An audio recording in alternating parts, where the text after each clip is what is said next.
ਸਾਰਿਆਂ ਨੂੰ ਸਤਿ ਸ਼੍ਰੀ ਅਕਾਲ। ਸਵਾਗਤ ਕਰਦੀ ਹਾਂ ਮੈਂ ਤੁਹਾਡਾ ਆਪਣੇ channel math with Sumanpreet Kaur ਤੇ ਮੈਂ ਹਾਂ ਸੁਮਨਪ੍ਰੀਤ ਕੌਰ। ਅੱਜ ਦੀ ਇਸ ਵੀਡੀਓ ਦੇ ਵਿੱਚ ਅਸੀਂ ਕਰਾਂਗੇ all subject mock test cover.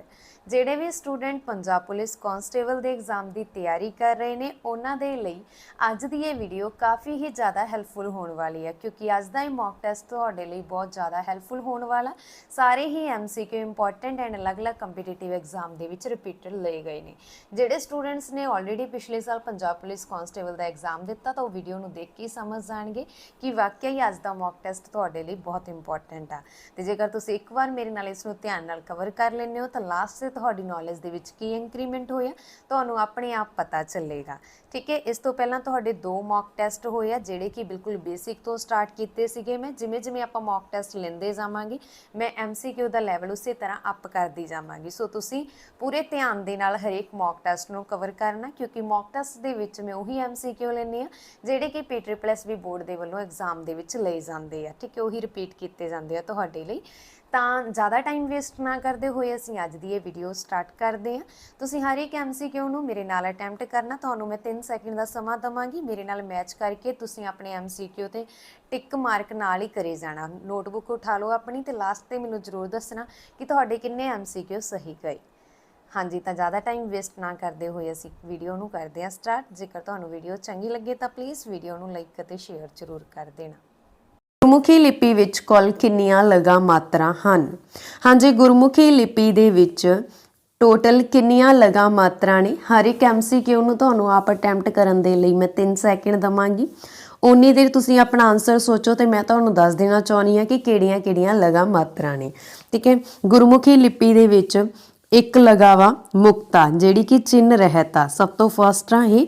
ਠੀਕ ਹੈ, ਉਸ ਤੋਂ ਬਾਅਦ ਆ ਕੰਨਾ, ਫਿਰ ਵਿਹਾਰੀ, फिर सिहारी। ठीक है जी, उस तो बाद औंकड़, फिर दुलैंकड़ ते ला दलामा। ठीक है, उस तो बाद कनौड़ा ते होड़ा। ਇਹ ਜਿਹੜੀਆਂ ਨੇ ਲਗਾ ਨੇ ਗੁਰਮੁਖੀ ਲਿਪੀ ਦੇ ਵਿੱਚ। ਦੇਖ ਲਓ ਟੋਟਲ ਕਿੰਨੀਆਂ ਨੇ, 1 2 3 4 5 6 7 8 9 10। ਯਾਨੀ ਕਿ ਗੁਰਮੁਖੀ ਲਿਪੀ ਦੇ ਵਿੱਚ ਕੁੱਲ ਲਗਾਂ ਦੀ ਗਿਣਤੀ ਕਿੰਨੀ ਆ? 10। Option B is the right answer. ਇਹ MCQ ਬਹੁਤ ਹੀ ਜ਼ਿਆਦਾ ਇੰਪੋਰਟੈਂਟ ਆ। ਤੁਸੀਂ ਦੇਖੋ ਵਾਰਡ ਅਟੈਂਡ ਦੇ ਐਗਜ਼ਾਮ ਦੇ ਵਿੱਚ ਵੀ ਇਹ MCQ ਆਇਆ ਤੇ ਪਟਵਾਰੀ ਦੇ ਐਗਜ਼ਾਮ ਦੇ ਵਿੱਚ ਵੀ ਆਇਆ। Low level to high level ਤੱਕ ਇੰਪੋਰਟੈਂਟ ਹੈ MCQ। ਇਸ ਕਰਕੇ ਮੈਂ ਤੁਹਾਨੂੰ ਨਾਲ ਦੀ ਨਾਲ ਲਗਾਂ ਵੀ ਦੱਸ ਦਿੱਤੀਆਂ ਨੇ ਕਿ ਕਿਹੜੀਆਂ ਨੇ। ਠੀਕ ਹੈ, ਮੁਕਤਾ, ਕੰਨਾ, ਸਿਹਾਰੀ, ਵਿਹਾਰੀ, ਔਂਕੜ, ਦੁਲੈਂਕੜ, ਲਾ, ਦੁਲਾਮਾ, ਹੋੜਾ, ਘਨੌੜਾ। ਇਹ 10 ਲਗਾਂ ਨੇ। ਅਗਲਾ ਪ੍ਰਸ਼ਨ, ਗੁਰਮੁਖੀ ਲਿਪੀ ਵਿੱਚ ਦੁੱਤ ਅੱਖਰ ਕਿੰਨੇ ਹਨ? ਹਾਂਜੀ, ਦੁੱਤ ਅੱਖਰ ਕਿਹੜੇ ਹੁੰਦੇ ਆ? ਜਿਹੜੇ ਪੈਰ 'ਚ ਪੈਂਦੇ ਆ। ਤਾਂ ਹੁਣ ਜਲਦੀ ਨਾਲ ਕਮੈਂਟ ਬਾਕਸ ਦੇ ਵਿੱਚ ਦੱਸੋ ਕਿ ਦੁੱਤ ਅੱਖਰ ਕਿੰਨੇ ਆ। ਦੁੱਤ ਅੱਖਰ ਉਹ ਹੁੰਦੇ ਆ ਜਿਹੜੇ ਪੈਰ 'ਚ ਪੈਂਦੇ ਆ, ਜਿਵੇਂ ਪ੍ਰੀਤੀ, ਠੀਕ ਹੈ, ਸਵੈਮਾਨ, ਸਵੈਮਾਨ। ਤੇ ਇਸ ਤੋਂ ਇਲਾਵਾ ਜੇਕਰ ਅਸੀਂ ਗੱਲ ਕਰੀਏ, ਇੱਕ ਹੋ ਗਿਆ ਤੁਹਾਡੇ ਕੋਲੇ, ਵੈਸੇ ਤਾਂ ਗੁਰਮੁਖੀ ਲਿਪੀ ਦੇ ਵਿੱਚ 3 ਦੁੱਤ ਅੱਖਰ ਆ। ਕਿਹੜੇ ਕਿਹੜੇ ਆ? ਹਾਹਾ, ਠੀਕ ਹੈ, ਹਾਹਾ ਰਹਿ ਗਿਆ ਆਪਣਾ। ਜਿਵੇਂ ਮੈਂ ਪਾਵਾਂ ਪੜ, ਪੜ ਦੇ ਪੈਰ 'ਚ ਹਾਹਾ ਪੈ ਗਿਆ ਨਾ। ਜੜ, ਕੜ, ਮਿਲ, ਇਹ ਸਾਰਿਆਂ ਦੇ ਪੈਰ 'ਚ ਕੀ ਪੈ ਗਿਆ? ਹਾਹਾ। ਠੀਕ ਹੈ, ਤਾਂ ਇਸ ਤੋਂ ਇਲਾਵਾ ਹੁਣ ਤੁਸੀਂ ਦੇਖ ਸਕਦੇ ਹੋ ਗੁਰਮੁਖੀ ਲਿਪੀ ਦੇ ਵਿੱਚ ਦੁੱਤ ਅੱਖਰ 3 ਆ ਜਿਹੜੇ ਪੈਰ 'ਚ ਪੈਂਦੇ ਆ। ਪ੍ਰੀਤੀ, ਜਿਵੇਂ ਰਾਰਾ, ਹਾਹਾ ਤੇ ਵਾਵਾ, ਇਹ 3 ਅੱਖਰ ਨੇ ਜੋ ਪੈਰ 'ਚ ਪੈਂਦੇ ਨੇ, ਹਾਹਾ, ਰਾਰਾ ਅਤੇ ਵਾਵਾ। ਆਪਸ਼ਨ ਇੱਥੇ ਰਾਈਟ ਆਨਸਰ ਹੈ ਤੁਹਾਡੀ B ਕਿ 3 ਦੁੱਤ ਅੱਖਰ ਨੇ।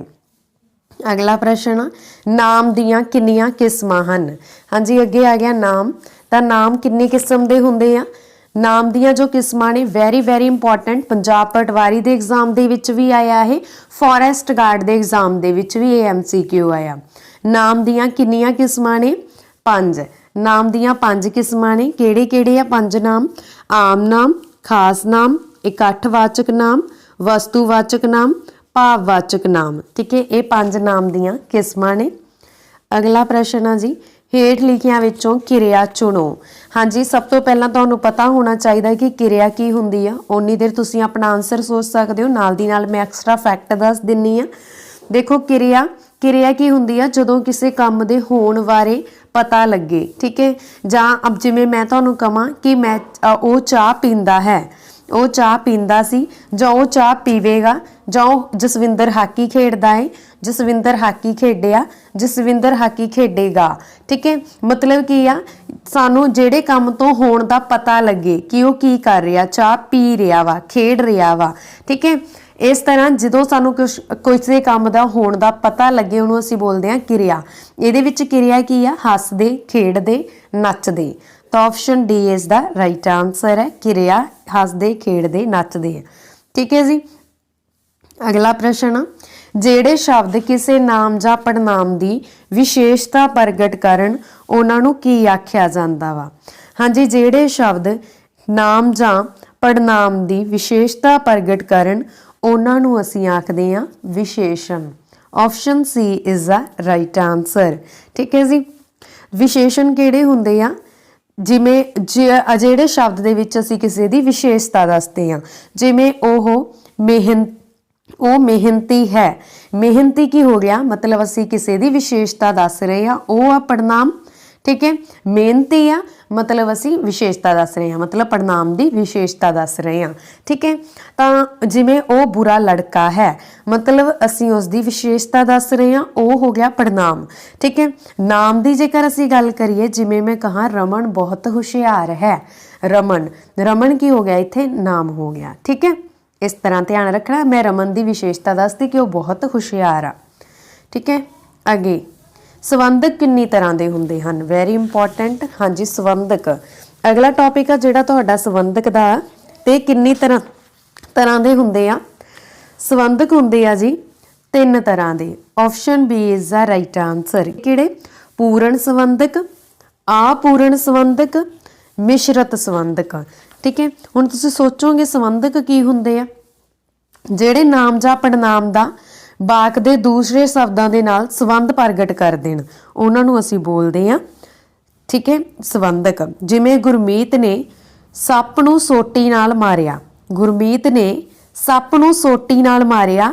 ਇਸ ਵਾਕ ਦੇ ਵਿੱਚ ਨੇ, ਨੂੰ ਅਤੇ ਨਾਲ, ਇਹ ਕੀ ਆ, ਸੰਬੰਧਕ ਬਣਨਗੇ। ਠੀਕ ਹੈ, ਮਤਲਬ ਕੀ ਆ ਕਿ ਨਾਮ ਜਾਂ ਪੜਨਾਮ ਦੇ ਨਾਲ ਆ ਕੇ ਦੂਸਰੇ ਸ਼ਬਦਾਂ ਦੇ ਵਿੱਚ ਸੰਬੰਧ ਪ੍ਰਗਟ ਕਰ ਰਹੇ ਆ, ਮਤਲਬ ਕਿ ਸੰਬੰਧ ਬਣਾ ਰਹੇ ਆ ਵਾਕ ਦੇ ਵਿੱਚ, ਤਾਂ ਇਹਨੂੰ ਅਸੀਂ ਬੋਲ ਦਿੰਦੇ ਆ ਸੰਬੰਧਕ। ਸੰਬੰਧਕ 3 ਤਰ੍ਹਾਂ ਦੇ ਹੁੰਦੇ ਆ, ਹਰੇਕ ਪੱਖੋਂ ਸੰਬੰਧਕ 3 ਤਰ੍ਹਾਂ ਦੇ ਆ, ਚਾਹੇ ਤੁਹਾਨੂੰ ਬਣਤਰ ਦੇ ਆਧਾਰ ਤੇ ਪੁੱਛ ਲਿਆ ਜਾਵੇ, ਬਣਤਰ ਦੇ ਆਧਾਰ ਤੇ ਵੀ 3 ਤਰ੍ਹਾਂ ਦੇ ਆ, ਮੂਲ ਸੰਬੰਧਕ, ਸੰਧੀ ਸੰਬੰਧਕ, ਸੰਯੁਕਤ ਸੰਬੰਧਕ। ਜੇ ਰੂਪ ਦੇ ਆਧਾਰ ਤੇ ਪੁੱਛ ਲਿਆ ਜਾਂਦਾ, ਰੂਪ ਦੇ ਆਧਾਰ ਤੇ 2 ਤਰ੍ਹਾਂ ਦੇ ਆ, ਵਿਕਾਰੀ ਸੰਬੰਧਕ, ਅਵਿਕਾਰੀ ਸੰਬੰਧਕ। ਅਗਲਾ ਪ੍ਰਸ਼ਨ, ਉਹ ਬੰਗਲੌਰ ਤੋਂ ਛੇਤੀ ਘਰ ਆਵੇਗਾ, ਉਹ ਸ਼ਬਦ ਕੀ ਹੈ? ਹਾਂਜੀ, ਉਹ ਬੰਗਲੌਰ ਤੋਂ ਛੇਤੀ ਘਰ ਆਵੇਗਾ, ਤਾਂ ਉਹ ਸ਼ਬਦ ਕੀ ਹੈ? ਹਾਂਜੀ, ਉਹ ਸ਼ਬਦ ਹੈ ਇਸ ਦੇ ਵਿੱਚ ਪੜਨਾਮ। Option B is the right answer. ਪੜਨਾਮ ਕੀ ਹੁੰਦਾ? ਜਿਹੜਾ ਨਾਮ ਦੀ ਜਗ੍ਹਾ ਤੇ ਵਰਤਿਆ ਜਾਂਦਾ। ਜਿਵੇਂ ਮੈਂ ਲਿਖਾਂ ਰਾਮ ਬੰਗਲੌਰ ਤੋਂ ਛੇਤੀ ਘਰ ਆਵੇਗਾ, ਇੱਥੇ ਰਾਮ ਕੀ ਹੋ ਗਿਆ? ਨਾਮ, ਪਰ ਮੈਂ ਨਾਮ ਦੀ ਜਗ੍ਹਾ ਤੇ ਉਹ ਯੂਜ਼ ਕਰ ਲਿਆ, ਤਾਂ ਆਪਾਂ ਕੀ ਕਹਾਂਗੇ? ਉਹ ਸ਼ਬਦ ਜਿਹੜਾ ਨਾਮ ਦੀ ਜਗ੍ਹਾ ਤੇ ਵਰਤਿਆ ਜਾਂਦਾ ਉਹਨੂੰ ਅਸੀਂ ਪੜਨਾਮ ਬੋਲਦੇ ਹਾਂ। Option B is the right answer ਹੈ।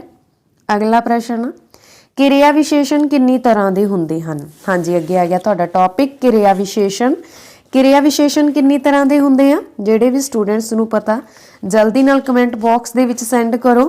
ਕਿਰਿਆ ਵਿਸ਼ੇਸ਼ਣ ਦੀ ਜੇਕਰ ਅਸੀਂ ਗੱਲ ਕਰੀਏ ਤਾਂ ਕਿਰਿਆ ਵਿਸ਼ੇਸ਼ਣ ਆ ਜਿਹੜੇ ਇਹ 8 ਤਰ੍ਹਾਂ ਦੇ ਹੁੰਦੇ ਆ। ਠੀਕ ਹੈ, ਬਹੁਤ ਇੰਪੋਰਟੈਂਟ MCQ ਆ ਇਹ, ਗ੍ਰੈਜੂਏਸ਼ਨ ਤੋਂ ਅਪ ਲੈਵਲ ਦੇ ਲਈ ਆਇਆ ਇਹ ਐਗਜ਼ਾਮ ਦੇ ਵਿੱਚ। ਠੀਕ ਹੈ, ਤੇ ਵੈਸੇ ਵੀ ਤੁਹਾਨੂੰ ਪਤਾ ਹੋਣਾ ਚਾਹੀਦਾ ਵਾ ਕਿਉਂਕਿ +2 ਲੈਵਲ ਦਾ 10th ਲੈਵਲ ਦਾ 10th 'ਚ ਅਸੀਂ ਪੜ੍ਹਦੇ ਹਾਂ ਕਿਰਿਆ ਵਿਸ਼ੇਸ਼ਣ ਕਿ 8 ਤਰ੍ਹਾਂ ਦੇ ਹੁੰਦੇ ਆ। ਕਿਹੜੇ ਹੁੰਦੇ ਆ? ਕਾਲਵਾਚਕ ਕਿਰਿਆ ਵਿਸ਼ੇਸ਼ਣ, ਸਥਾਨਵਾਚਕ ਕਿਰਿਆ ਵਿਸ਼ੇਸ਼ਣ, ਪ੍ਰਕਾਰਵਾਚਕ ਕਿਰਿਆ ਵਿਸ਼ੇਸ਼ਣ, ਗਿਣਤੀਵਾਚਕ ਕਿਰਿਆ ਵਿਸ਼ੇਸ਼ਣ ਤੇ ਮਿਣਤੀਵਾਚਕ ਕਿਰਿਆ ਵਿਸ਼ੇਸ਼ਣ, ਨਿਰਣਾਵਾਚਕ ਕਿਰਿਆ ਵਿਸ਼ੇਸ਼ਣ। ਠੀਕ ਹੈ, ਇਹ ਤੁਸੀਂ ਯਾਦ ਰੱਖਣਾ, 8 ਤਰ੍ਹਾਂ ਦੇ ਹੁੰਦੇ ਆ। ਆਪਸ਼ਨ ਸੀ ਇੱਥੇ ਰਾਈਟ ਆਨਸਰ ਬਣ ਰਿਹਾ। ਅਗਲਾ ਪ੍ਰਸ਼ਨ, ਵਾਵੇ ਦੀ ਜਗ੍ਹਾ ਮੰਮਾ ਦਾ ਉਪਯੋਗ ਕਿਹੜੀ ਉਪਬੋਲੀ ਵਿੱਚ ਕੀਤਾ ਜਾਂਦਾ ਹੈ? ਹਾਂਜੀ, ਵਾਵੇ ਦੀ ਜਗ੍ਹਾ ਮੰਮਾ ਕਿਹੜੀ ਉਪਬੋਲੀ ਦੇ ਵਿੱਚ ਵਰਤਿਆ ਜਾਂਦਾ ਵਾ?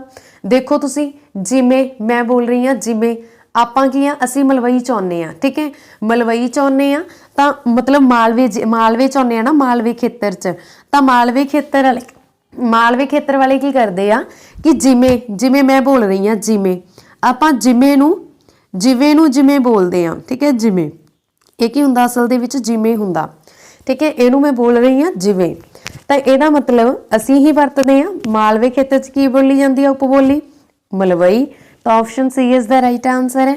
ਅਸੀਂ ਵਾਵੇ ਦੀ ਜਗ੍ਹਾ ਤੇ ਮੰਮਾ ਬੋਲਦੇ ਆ, ਤਾਂ ਇਸ ਦੀਆਂ ਗੱਲ ਦਾ ਧਿਆਨ ਰੱਖਿਓ। ਦੁਆਬੇ ਵਾਲੇ ਬੱਬਾ ਬੋਲ ਦਿੰਦੇ ਆ, ਤੇ ਮਾਝੇ ਵਾਲੇ ਜਿਵੇਂ ਆਪਾਂ ਬੋਲਦੇ ਆ ਉਦਾਂ ਹੀ ਲਿਖਦੇ ਆ, ਠੀਕ ਹੈ। ਜਿਵੇਂ ਮਾਝੇ ਵਾਲੇ ਕੀ ਕਰਦੇ ਆ, ਬਹੁਤ ਜ਼ਿਆਦਾ ਸਵੀਟ ਬੋਲਦੇ ਆ। ਜਿਵੇਂ ਉਹਦੇ ਵਿੱਚ ਸ਼ਹਿਰ ਆ ਜਾਂਦੇ ਆ ਜਿਹੜੇ, ਆਪਾਂ ਗੱਲ ਕਰੀਏ ਅੰਮ੍ਰਿਤਸਰ, ਤਰਨਤਾਰਨ, ਪਠਾਨਕੋਟ, ਗੁਰਦਾਸਪੁਰ, ਠੀਕ ਹੈ। ਇਹ ਕੀ ਕਰਦੇ ਆ, ਇਹ ਜ਼ਿਲ੍ਹੇ ਆ ਜਿਹੜੇ 4, ਇਹ ਕਿਹਦੇ ਵਿੱਚ ਪੈਂਦੇ ਆ? ਮਾਝੇ ਦੇ ਵਿੱਚ ਪੈਂਦੇ ਆ। ਜਿਵੇਂ ਹੀ ਇਹ ਆਪਾਂ ਕੋਈ ਵਰਡ ਲਿਖਦੇ ਆ ਜਿਵੇਂ, ਠੀਕ ਹੈ, ਉਸੇ ਤਰ੍ਹਾਂ ਬੋਲਦੇ ਆ, ਇਸ ਲਈ ਤਾਂ ਕਿਹਾ ਜਾਂਦਾ ਕਿ ਉਹਨਾਂ ਦੀ ਬੋਲੀ ਬਹੁਤ ਮਿੱਠੀ ਆ। ਹਾਂਜੀ, ਅੱਗੇ ਵਰਤਮਾਨ ਸਮੇਂ ਵਿੱਚ ਗੁਰਮੁਖੀ ਲਿਪੀ ਵਿੱਚ ਕਿੰਨੇ ਅੱਖਰ ਹਨ? ਦੇਖੋ ਗੁਰਮੁਖੀ ਲਿਪੀ ਦੇ ਵਿੱਚ ਐਟ ਪ੍ਰੈਜ਼ੈਂਟ ਕਿੰਨੇ ਅੱਖਰ ਆ? ਜਲਦੀ ਨਾਲ ਆਨਸਰ ਕਮੈਂਟ ਬਾਕਸ ਦੇ ਵਿੱਚ ਸੈਂਡ ਕਰੋ। ਪਹਿਲਾਂ ਸੀ 35, ਉਸ ਟਾਈਮ ਇਸ ਨੂੰ 35 ਅੱਖਰੀ ਵੀ ਕਿਹਾ ਜਾਂਦਾ ਸੀ, ਠੀਕ ਹੈ। ਫਿਰ ਸਾਨੂੰ ਕੁਝ ਬਿੰਦੀ ਵਾਲੇ ਅੱਖਰਾਂ ਦੀ ਨੀਡ ਪਈ। ਜਿਵੇਂ ਕਿਉਂ ਪਈ? ਦੇਖੋ ਇਧਰ ਆਪ ਹੀ, ਜਿਵੇਂ ਮੈਂ ਲਿਖਿਆ ਬੋਲੀ, ਠੀਕ ਹੈ। ਇਹ ਕੀ ਆ? ਬੋਲੀ ਆ, ਜੋ ਅਸੀਂ ਮੈਂ ਬੋਲ ਰਹੀ ਹਾਂ ਬੋਲੀ, ਠੀਕ ਹੈ। ਮੈਂ ਗੱਲ ਕਰ ਰਹੀ ਹਾਂ, ਇਹਨੂੰ ਆਪਾਂ ਬੋਲ ਦਿੰਦੇ ਹਾਂ ਬੋਲੀ, ਕਿ ਇਹ ਮੇਰੀ ਬੋਲੀ ਆ, ਠੀਕ ਹੈ। ਜਿਵੇਂ ਮੈਂ ਤੁਹਾਡੇ ਨਾਲ ਗੱਲ ਕਰ ਰਹੀ ਹਾਂ। ਤਾਂ ਹੁਣ ਦੇਖੋ, ਜਿਵੇਂ ਹੀ ਮੈਂ ਲੱਲੇ ਦੇ ਪੈਰ 'ਚ ਬਿੰਦੀ ਪਾਤੀ, ਇਹ ਬਣ ਗਿਆ ਬੋਲੀ। ਬੋਲੀ ਕੀ ਹੁੰਦਾ? ਜਿਹਨੂੰ ਕੰਨਾਂ ਤੋਂ ਨਾ ਸੁਣਦਾ ਹੋਵੇ, ਠੀਕ ਹੈ। ਮਤਲਬ ਕੀ ਆ, ਸਾਨੂੰ ਇਸ ਤਰ੍ਹਾਂ ਦੇ ਸ਼ਬਦਾਂ ਦੀ ਲੋੜ ਪਈ।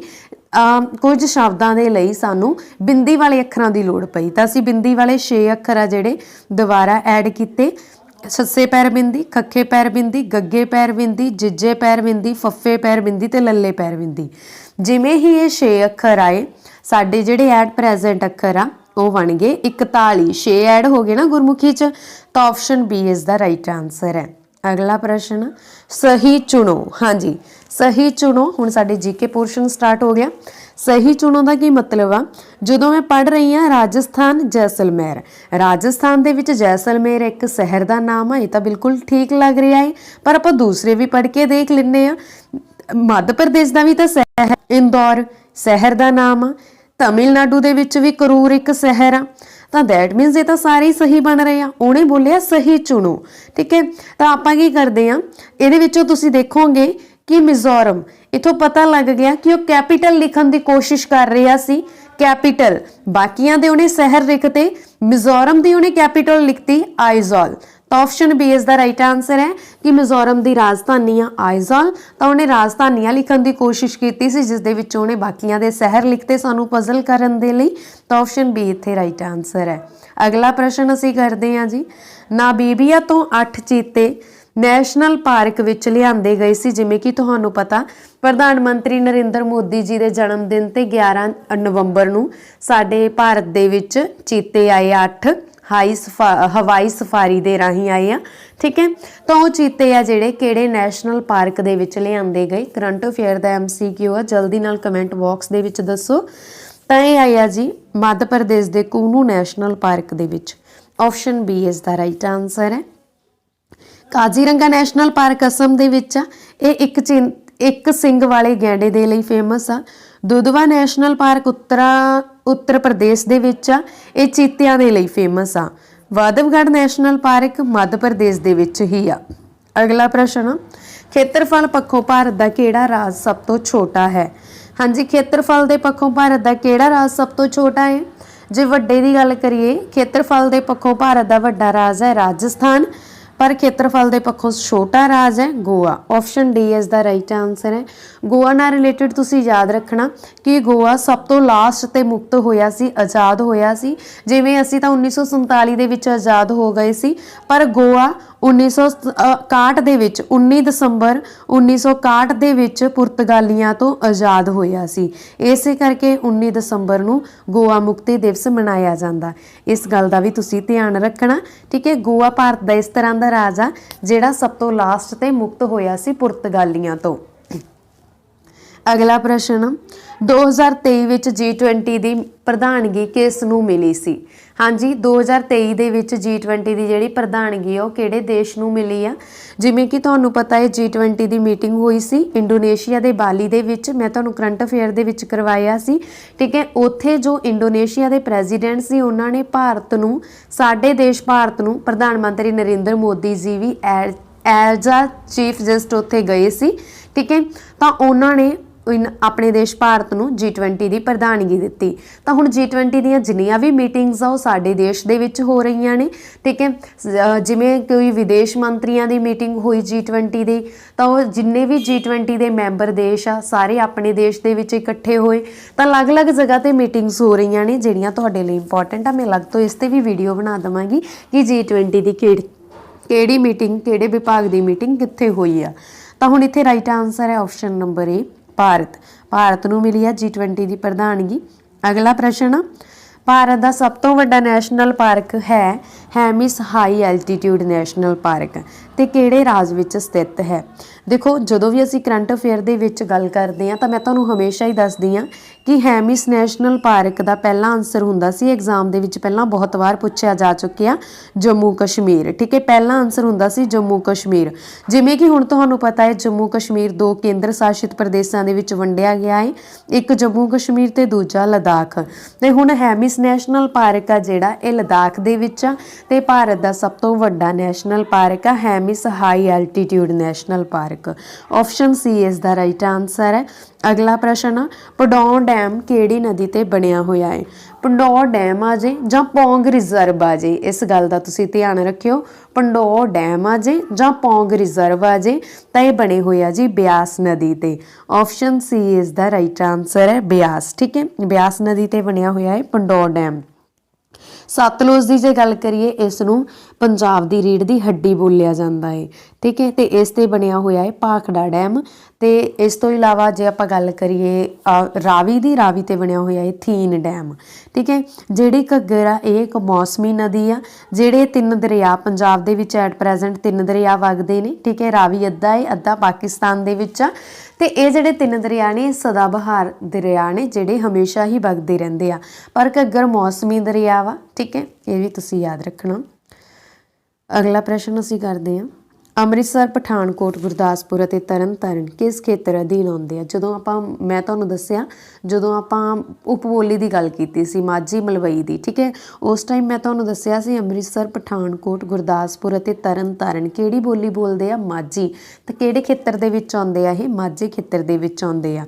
ਆਪਸ਼ਨ ਏ ਇੱਥੇ ਰਾਈਟ ਆਨਸਰ ਹੈ ਤੁਹਾਡਾ ਮਾਝਾ। ਵੈਸੇ ਮਾਝਾ ਖੇਤਰ ਹੈ ਕੀ ਆ? ਤੁਹਾਡੇ ਮਾਈਂਡ ਦੇ ਵਿੱਚ ਕਲਿੱਕ ਤਾਂ ਕਰਦਾ ਹੀ ਹੋਣਾ ਜਿਹੜੇ ਸਟੂਡੈਂਟਸ ਨੂੰ ਨਹੀਂ ਪਤਾ ਕਿ ਮਾਝਾ ਕੀ ਆ, ਮਾਲਵਾ ਕੀ ਆ, ਦੁਆਬਾ ਕੀ ਆ।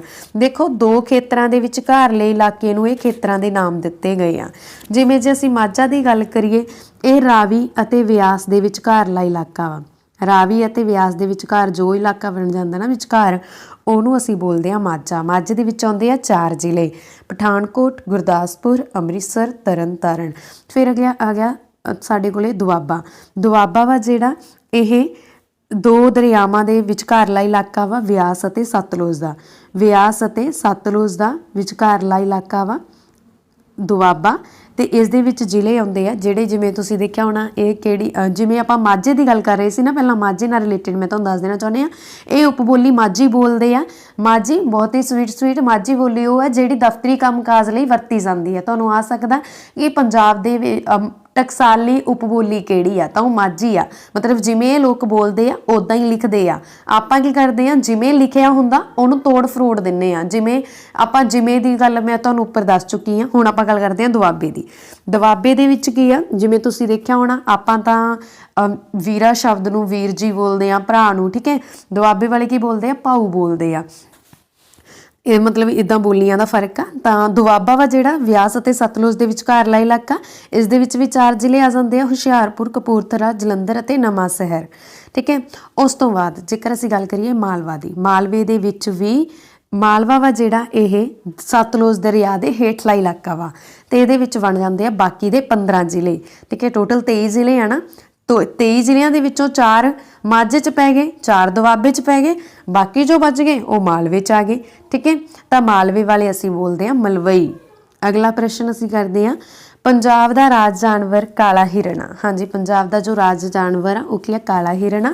ਜਦੋਂ ਕਿ ਪੰਜਾਬ ਦਾ ਰਾਜ ਰੁੱਖ ਡੈਸ਼ ਹੈ।